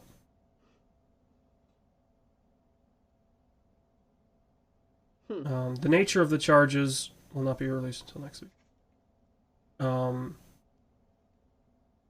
Robert Kraft was one of 25 people involved in the alleged solicitation for prostitution at the Orchids of Asia Day Spa in Jupiter, Florida.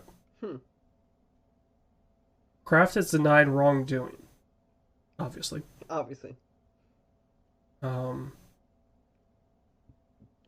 The police had set up hidden cameras and caught Kraft twice paying for a sex act at an illicit massage parlor, is how it's phrased. Illicit, you say? Yes. Now, what I would like to know is, obviously, there's no way this guy just stumbled into this spot. Really? Right, like, Robert Kraft wasn't just walking down the street one day in Jupiter, Florida. Walking down the street. Oh, hey. I could really use a massage right now. And then just went to the next spa that he found, or looked it up and saw this one. You don't know that. Somebody told him. Or, if he did just stumble into this place, they told him that they would do this beforehand.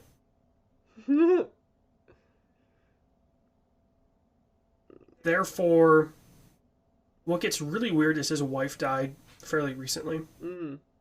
So it may have been, like, a weird grieving technique to do this, and, who knows, right? Like, let him do him, right? You and I should not be telling a billionaire how to live his life. He wanted a little loving. What's wrong with that? Yeah. There's nothing wrong with it. And in fact, I don't see, like, obviously,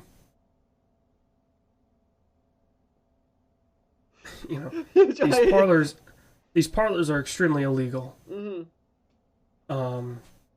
And so I would say they need to face way more charges than, like, Kraft would need to. Right. If he serves time, it's going to be very minimal, and in a white-collar prison, he'll be fine. If anything, this story will go away, and nothing will come of it. The NFL is very good at that. That is 100% true.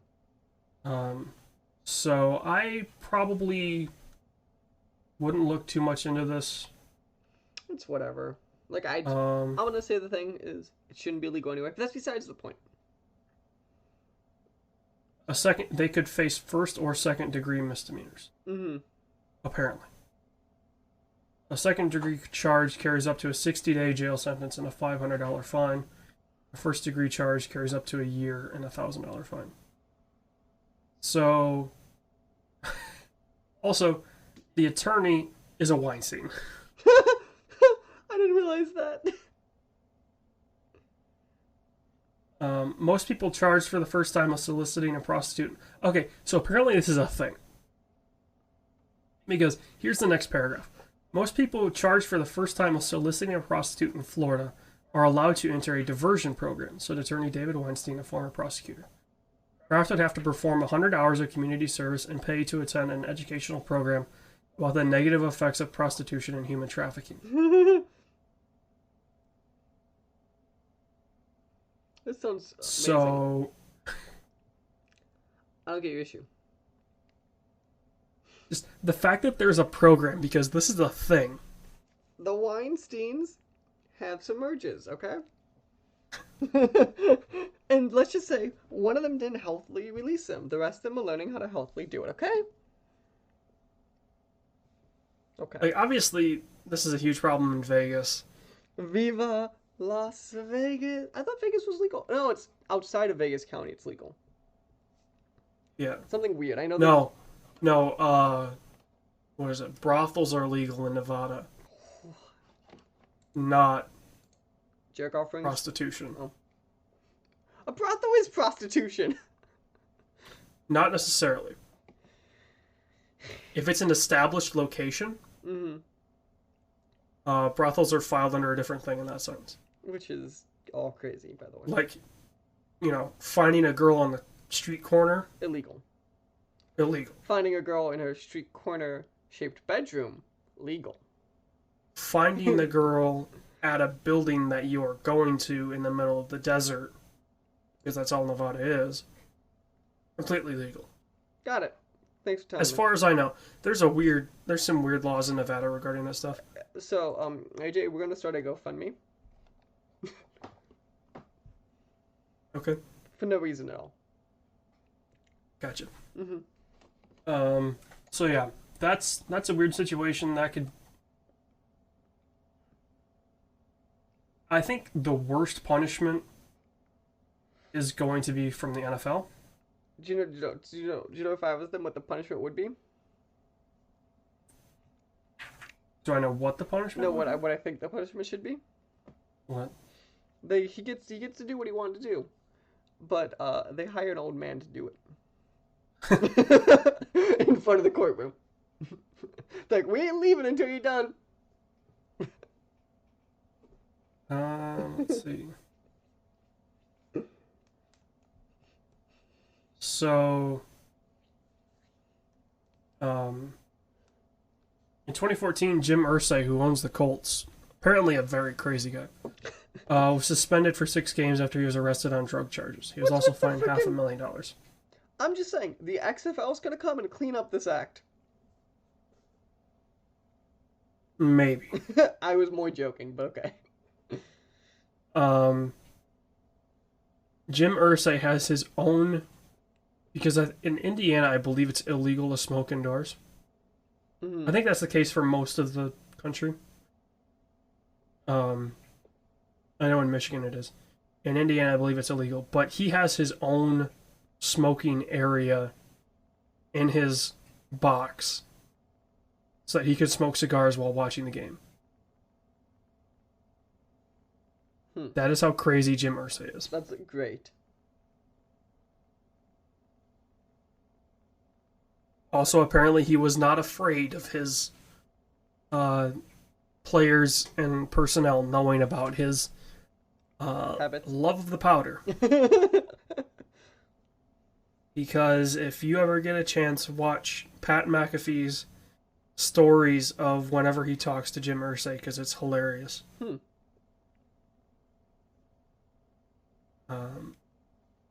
But yeah, so that's just a weird story. Like I said, I think the most punishment will be from the league. Yeah. It'll also be interesting to see how they handle it, because obviously the league... People say that the league's after the Patriots. Which, for good reason. I mean, they had Spygate. And say what you will about Brady softballs. There's been a lot of other things. So, it'll, like I said, the league will be the interesting part, I don't think. if anything, Robert Kraft is going to have to do community service, which he will say he does by Getting Tom Brady to donate his time. something, related to league stuff. He'll find a way to get around it. Somebody that won't be able to get around their situation is it's Jussie, right? Mm-hmm. I'm guessing by the spelling. Mm-hmm. Jussie Smollett, Woo, baby. the former actor on Empire. So we'll get into this whole shtick, but I need to start out with this comment, okay? Well, and obviously, where you're at in Chicago will have been more of a deal. Oh yeah, trust me, the news had every night. So I have a good question for you, AJ. Yeah. If I told you to pin mega country anywhere on a map, and I said you had 1,000 pins, you could choose 1,000 cities, would Chicago have been one of those pins? Or Saying which cities would count as mega country. Any size city. MAGA cities? Mega country. In the quote of Oh. Jussie Smollett, mega country. That's what I said. He said apparently, because the thing that he said was the people who mugged him went up to him, called him the F word, the N word, and said, "This is MAGA country." The F word being a bundle of sticks? Yeah. Okay. Because he's gay also. But the point is though, See, this is MAGA country. What? I've barely been keeping Oh. track with this. I never watched Empire, so I didn't know who he was. I didn't know who he was either until this started getting picked up nationally. But you understand the craziness when I heard that, right? Of Chicago being MAGA? Actually, if I had 1,000 pins, Okay, Chicago would have been 1,000. 50% of those pins would be in the Midwest. But you get what I'm saying though. It would not have been Chicago. Like if I had to pick places and say where is there a pocket of Trump supporters of major quantity, it would not have been Chicago during the polar vortex at 2 in the morning. Right. Or can we talk about other? I definitely would have pins in the Chicago area. But if you told me suburb, if you inputted like random suburb here, I might agree with you, but not Chicago. Yeah. Because at 2 in the morning, the only people that are just okay. Take the polar vortex out. Why? 2 in the morning. 2 in the morning in Chicago are not people from the burbs. Also, can we discuss my other favorite parts of the story? I have a list. So there's a lot. So the whole thing is they had him on footage, lost him, and then we see him on footage again, right? Sees it on blind spot on the cameras. Yeah. So he went to Subway, walked out, no footage, and then has the rope around him, kind of, and he's running, right? Do you know my favorite part of this, right? He's still holding his Subway sandwich. So, question. In his world, how nice were these thugs that they, A, just put the rope on him, then let him run away, and B, let him keep his Subway sandwich? I think the Subway sandwich is the least weird thing in this situation. Also, when they released the picture of these guys, my other reaction was, they wouldn't let him run away. Like you saw a picture of these guys, right? The nice Nigerian gentleman. Yeah. Okay, would they have let him run away? Would they have let him run away with that rope around his neck? No. No. No, they wouldn't have. So I have been touching in on. I haven't been following it that close. Mm-hmm. I've just basically been seeing like the headline updates as they come out, and not really caring about the story because like, oh, that's a stupid thing. Like that must have like when I first read the headline, I was like, well, that must have sucked. And then you start hearing the story longer. You're like, what? Oh, I barely looked into the story. Like I said, I was just looking at the headlines and just like, meh. Like I just kept moving on. I wasn't paying attention at all. So the story gets better. So he apparently got like a hate note like a couple months ago, which the police announced they think he faked. Do you know why they announced this? So the guys he hired, they have an apartment in the city. 'Cause they worked on Empire. And the police naturally went into the apartment because once you're a suspect, they could do that. Hmm. They found the magazine in which things were cut out from. Because it was like one of those like old-fashioned like Oh, letters. yeah. They found the magazine. Also, they found a check written by Jesse Smollett for $3,500, dated a day before the attack happened. When you commit a crime, do you give a check? Do you give a check? When you give cash? Like, obviously he's a terrible liar because He's people an actor. He should know how to act.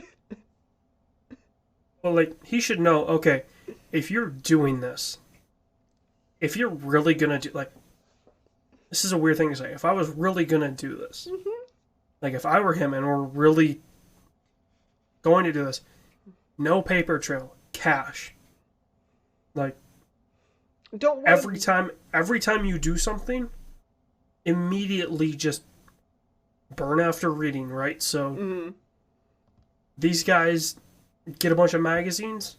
Destroy Like, the magazines. You did. You watch them cut out what you want, and then burn it. and then you take that shit and get rid of it. Also, don't wear the rope for 45 more minutes. Then calling the cops, and also don't refuse to give the cops your cell phone. Have a burner cell phone to give to them. That's the other part. The cops naturally asked for his cell phone. He said he was on the phone when it happened, so they could trace his location. He refused to give it to the cops. Like, that was the original turning point. Was he was like, no. Well, okay, so I can see that in two different ways. Okay. One way, he didn't want them to have it because obviously, We know why he didn't want to have them. What is your actual? like, a good reason to not give cops your phone Okay. is because no matter what, they see that as, like, you admitting something happened. But he did admit something happened. He was saying I was attacked because his whole version of the story was I was on the phone when it happened with my manager, like he was just randomly on a call. So and the camera was At black. 2 in the morning. Yes. Okay, at 2 in the morning, that's not terribly weird. That's not to me. That to me on face value is not sketch. But to me, the thing, because the reason they wanted the phone was then they could trace his location, obviously, or maybe they could use the call then to pick up, like if they hear voices or whatever. Yeah. So you have to have a good Or, reason to not give up your phone. Well, I know a lot of people are told to not give their phone just because that could admit He's not a suspect, like, though, at the time. but it could, like, people will take blind advice, right? Like, oh, never give cops your phone if they ask for it. Right, which is dumb. Like, the same way of saying never talk to the cops, which you shouldn't. But, like, never give your phone is not a good rule. There are times you don't give your phone, but never is not a good rule. Right. Like, Right. if he played the smart, you would have been on the phone with your agent, who would have been on a burner phone.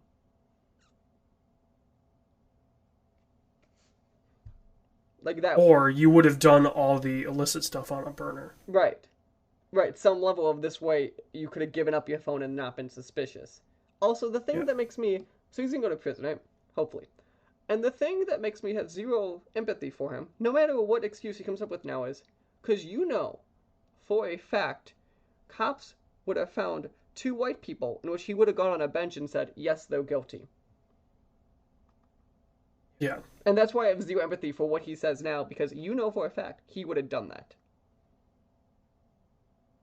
And they would have gone away for a long time. Right. And you know Because, like, there was no in doubt this in my day and head. age, hate crimes are not taken lightly. Right, so there's no doubt in my head he was willing to sacrifice whoever they found. Yeah. And you know what it was for at the end of the day? A raise. Yeah.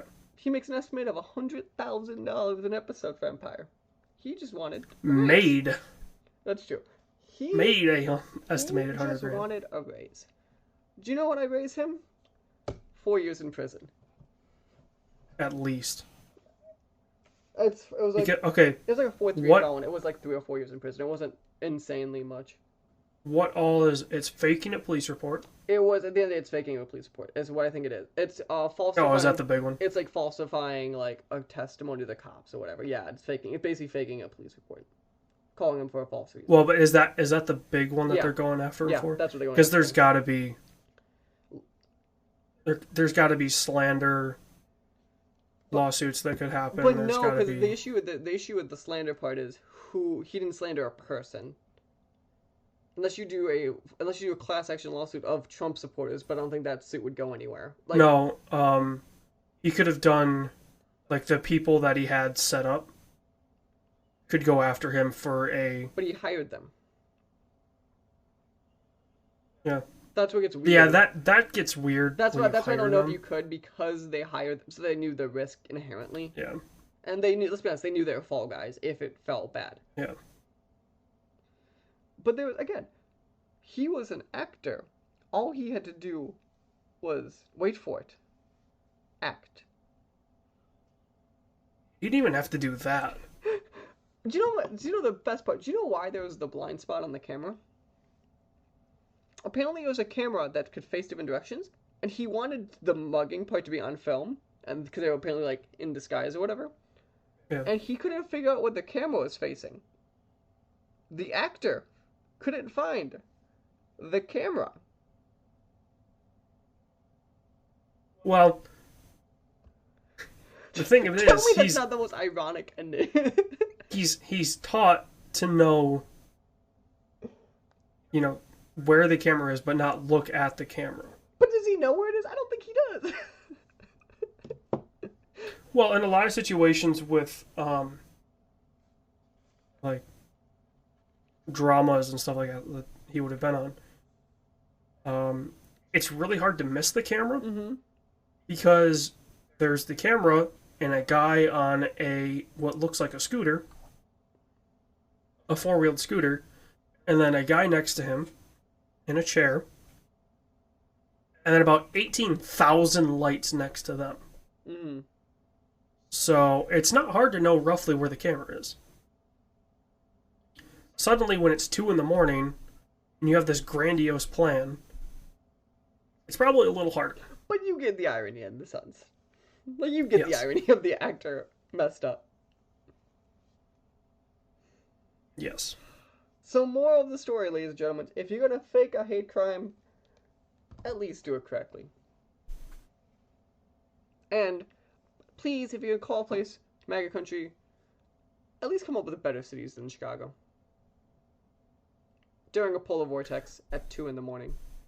If you're gonna go to a big city and try to claim MAGA country. MAGA country, at least go to Ohio. And even then, I would argue it's harder. To me, Ohio, let me phrase it to you. Penning in Ohio, I think it's still hard sell, but an easier sell than Chicago. Chicago's just a dumb city to sell it as. Well, and like, there's no way they're buying it in Detroit. That's what I mean. You're not buying in Detroit, you're not buying in LA, you're not buying it in New York City. You're not buying it in DC. Like, we're not buying it in Chicago either. Like maybe Madison, Wisconsin? I don't even know about that. Like, and also, I haven't been to Madison in such a long time, so I don't know what the situation is like there now, but also in general, polar vortex. Do it the next day. yeah. Also that. Or if you're gonna do it during the polar vortex, don't do it at 2 in the morning. Also, maybe at least drop your Subway sandwich. I know you love Subway, but like, they're only $5. Pay them $34.95 next time. Or if you're gonna have a sandwich, at least drop it and make it look like the wrapping fell off and you like hastily put your sandwich back together. Because that would be believable. Like somebody actually. I would believe that. That at least to me is like a. But also, other thing. When I saw. To me, that's like the guy's in shock and just grabbing what he had and getting out of there. But like, you could just see. But again, also, you know, in general, if those giant boys put a noose around your neck, they ain't letting you go. Yeah. Right? Like in general, like especially if you see a picture of this guy. We're not talking about a big guy here. Jesse Smollett's not the biggest guy. Also, like, say what you will about the diehard Trump supporters, I'm pretty sure they wouldn't actively grab the guy and throw a noose around his neck. Right, you could say there are crazies. And I'll say, yes, there are crazy. But, like, you know the whole reason he said they're Trump supporters was to make it sound more believable to who he wanted to tell the story to. Yes. That's all it was. It was Trump supporters attacking a black Gay guy. Right. But again, and I'm going to say too, we both have insane Trump supporters in both our families. I'm going to make the assumption. I think we can both agree. We could say there are some who are insane, so great. But we'll both agree saying that's not the inherent nature of all of them are. We're going to take the gay black men and noose them. Right. Like, there's definitely parts of my extended family Who might do it. that are, they would not do that. But are definitely supportive of what our current president is doing. But you would not, but the point is though, that doesn't inherently mean they would definitely look at this and go, guys, you probably shouldn't have done that. They wouldn't necessarily say it was wrong. But you know what I'm saying though, like, well, like, when I Yeah. see this stuff, I'm like, this is just so, can we just stop with this bullshit at a certain point? Yeah. Like, it's so dumb, and like, I'm gonna say the controversial thing too. You wanna get Trump reelected? Shit like this is how you get Trump reelected. Yeah. Also, shit like what's, not to bring politics into this, but I saw a thing that said the current Democratic presidential race is the way the Tea Party acted. They're just tearing each other apart. It is. And do you know what happened? Who's Who do you know what happened in 2012 to the Republican Party? They lost every election. Yeah. Who's more liberal? Like, it's become a dick measuring contest in the worst possible way. Oh, it's a dick measuring contest. And so I have my money. So here's my money right now. I'm gonna put this on the record, AJ. If Beto O'Rourke and Joe Biden do not enter the race, my money is on Amy Klobuchar for the Democratic nominee for the President of the United States. Yeah. Because here's my argument. Everyone else in that race is fighting to be the biggest liberal of them all. And she's going, I'm from the Midwest. Remember how there was someone, she literally did a speech saying, I'm from the Midwest in Wisconsin. And she went, did you know there was a Democrat running from 2016? Neither did I. Don't undercut, because there's no one else in the Midwest running. Don't undercut the Midwest voting bloc if you split every other one else's votes. Dude, the Midwest is strong. But the point is, though, if I say there's everyone else's vote is split 10 ways, and the Midwest is just one block, you'll win. Oh, yeah. Because no one else is trying to go to the Midwest. She's like, I'm from southern Minnesota. I understand you, Wisconsin. I understand you, Michigan. I understand you, Ohio, because we're very similar. Yeah. And don't undercut that. If she plays her cards right, she could even win the Republicans in Michigan. That's what I'm saying. Because you have to come forward, too. She's, of the Democratic senators, she's one of the most liked by Republicans. And it's not because they agree with her. It's because she has the Midwest personality of, like, Minnesota nice, of, like, that whole, like, no, let's just talk. Let's be reasonable people. Yeah. Never undercut that. I always say, when you have 1,000 crazies, the one sane person always stands out. Yeah. Okay. You ready for movie club? Yes. Okay. So we have... Which, I think we're probably only going to do one just because of the current recording situation of... We could do two, but it would be a little bit... maybe more rushed, and it wouldn't feel right. Okay. Because, if we had an old movie to watch... I don't know how you do it, but generally I watch our old movie right around when We record. We record, so it's a little fresher in my mind. And I'll see the new movie, a week before. Mm-hmm. So it's still fresh in my mind, but it's also, I know what's going on, and I can also refresh myself on the old movie. And I don't think we have the time frame for that.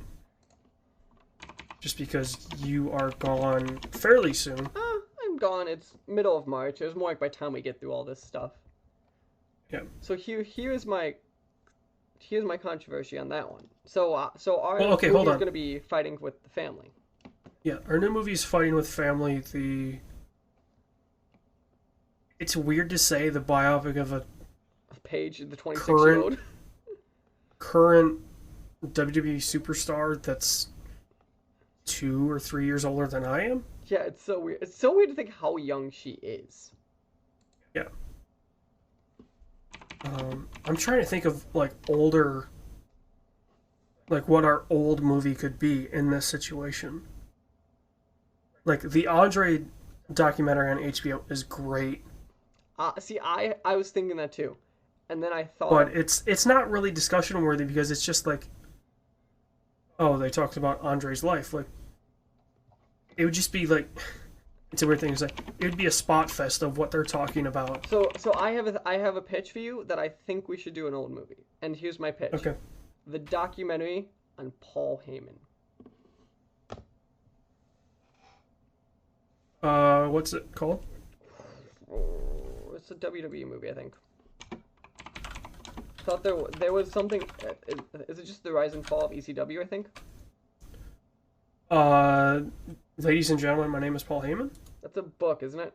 That's the book. Oh no, hold on. There's the DVD. But is this... Yeah, this is his whole thing. It's a DVD box set. So I don't know. Oh, okay, it's a little harder. It's a 3-disc set, so it sounds like it's pretty long. Oh, I was hoping it was something shorter.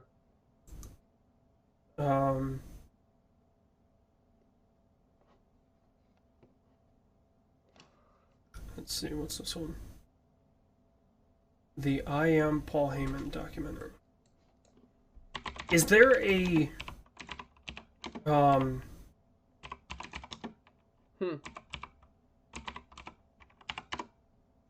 WWE... Oh, what's the name of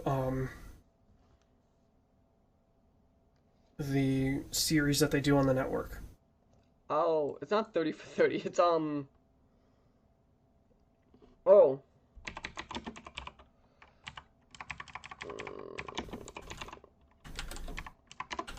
Network.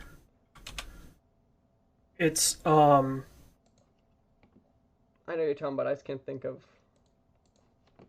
shows and videos. Here we go. Originals.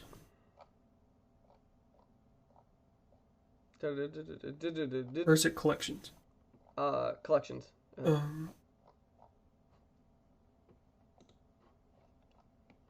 Yeah, it looks like, okay, so it's under collections, and then that's where all of the... Mm-hmm.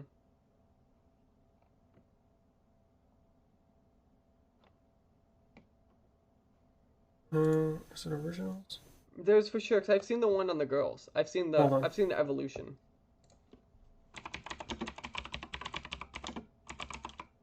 Is it Chronicle? Is this the one I'm thinking of? Yeah. So Chronicle is like the history of the performer. Beyond the Ring.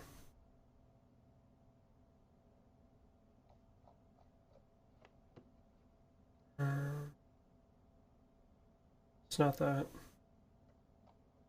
Well, there's obviously there's 24 and 365, which are pretty good. The 24s are really good.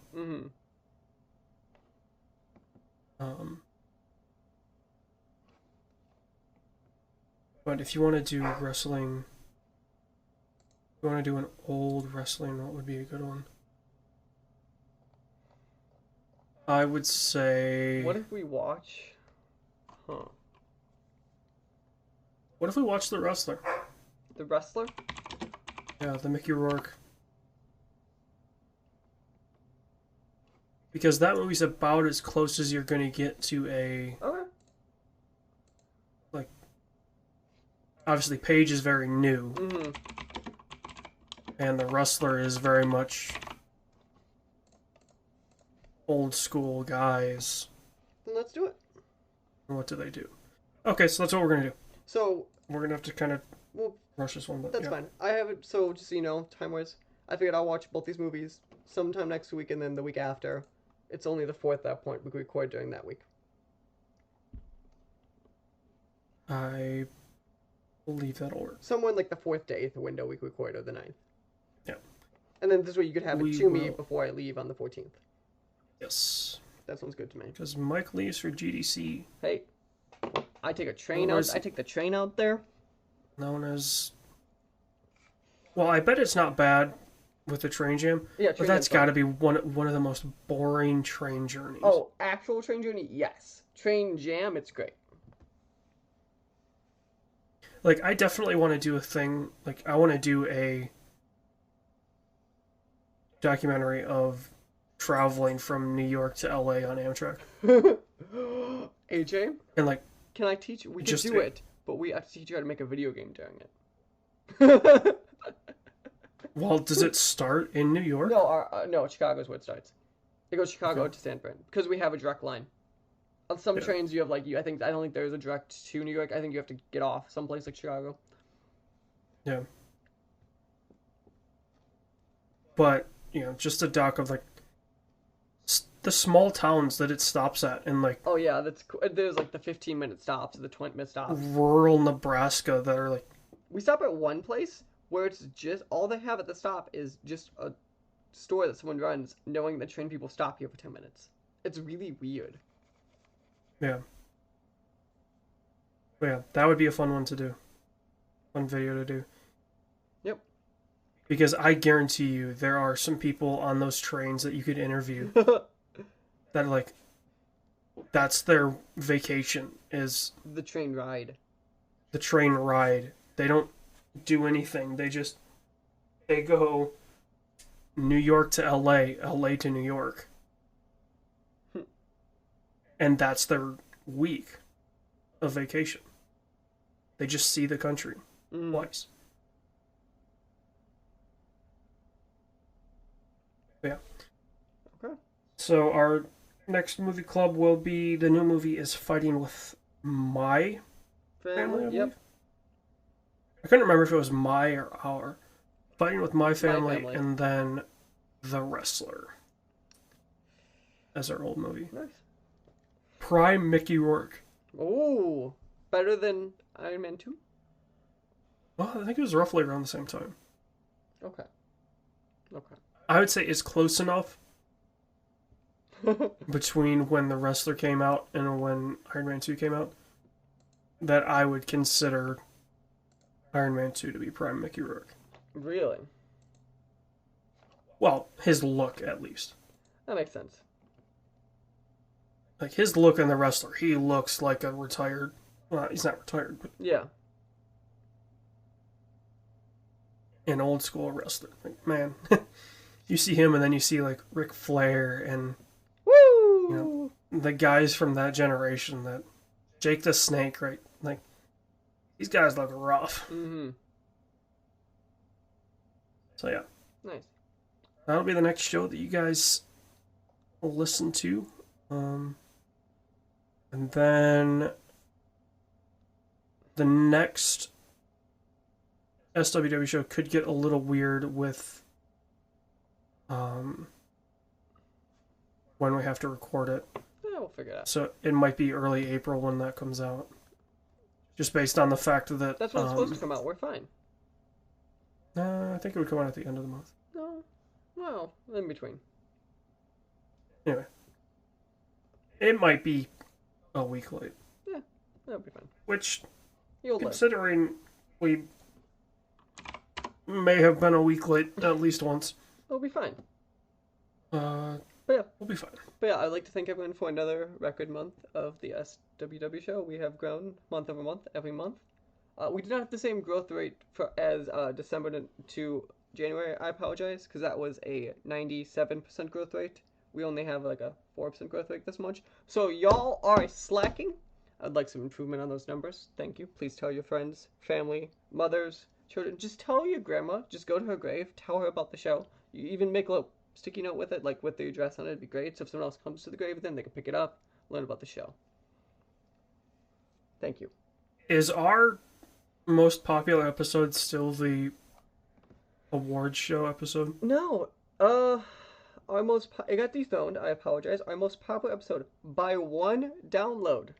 You want to guess what it is? I think you told me. What do you think if you just blindly choose? Was it was Spider-Man in the awards show the same episode? No, we have an episode. No, I think Spider-Man might have been Game Award. You're right. Yeah, Spider-Man was the award show. Oh no, I meant the Pornhub Awards. Yeah, Spider-Man and Pornhub Awards. That is actually one of our lowest rating episodes now. Our highest rating episode by one is Right Boy Wick and Blade Runner 2049. Oh yeah, I remember you telling me that. Number 2 is Dead Redemption and AC Odyssey episode. Which that was a fun episode. Yeah. Yeah. And then after that is Bad Times and Mad Max. It rounds up our top 3. Which I'll tell you what, I've gone back to watch some of the cinematics from Red Dead post Giant Bomb's Game of the Year, discussing best moments. And so I watched a lot of the Red Dead moments, but as low honor. Because obviously, by the time you finish that game, you should be so far in the positive honor that you never see the other stuff. That you never see the low honor cutscenes. Just because, like, everything you do just, like, jacks up your positive honor and barely affects your negative honor. So you should totally see those. So I watched them. And some of them would change. A lot of it's just, like, normally 1 or 2 lines. But the most impactful change is that that final scene where if you didn't do the nun missions in Saint Denis, you would see the Reverend, which you would see anyway. If you did low honor, you would see the Reverend. But the biggest change is if you did the 2 church missions, you see the nun. And Arthur opens up that he's dying and he's a terrible person. And it actually gets kind of deep. Like, it's weird to say. Like, it makes you think of, like, you know what? Like, you see some of this stuff and it's not Rockstar writing finally. It's them tackling a serious subject in a good way. Interesting. And, there's something like, there's a line of, like, I'm not sure what I believe. And then the nun goes, it's okay, sometimes I don't believe either. That's such a good... And, like, you just hear that line and you're like, everybody has their doubts. Like, it's a weird way of... saying it? Portraying that, of, like, oh yeah, like, you figured that out in a game. Like, that everybody has their doubts. It's not bad to have doubts. But it's just such a weird way in that game of all things. Yeah. A Rockstar game of all things to question, like, not necessarily morality, but, like, question your religious beliefs, I guess would be the proper way to say it. It's very interesting. Well, I think it's time for us to get out of here. Remember, you can follow me on Twitter at Mikey_Maroney. You can follow AJ at That Detroit Boy on Twitter. You can follow... Not from Detroit. Grand Rapids, Detroit. They're like the same city. You can follow the show at the SWW Show on Not Twitter. really, but sure. And remember, subscribe on iTunes. Leave us a ratings. I have not seen a rating for every single person that has subscribed to the show, so I know at least one of you is slacking. And I would like a formal apology sent to our email address, the swwshow@gmail.com. Please, formal apology, include your social security number, address, and your mother's maiden name. Thank you. Anything else, AJ? If you don't, we will find you. Anything else, AJ? My actual Twitter handle is at LocyBoy. Um, Other than that, nothing I can think of. Yeah, just everybody have a good one. Have fun. Nice. Don't be an idiot. And remember, cash for crimes, no checks. Thank you. Yes. Have a good night. Again, don't be an idiot.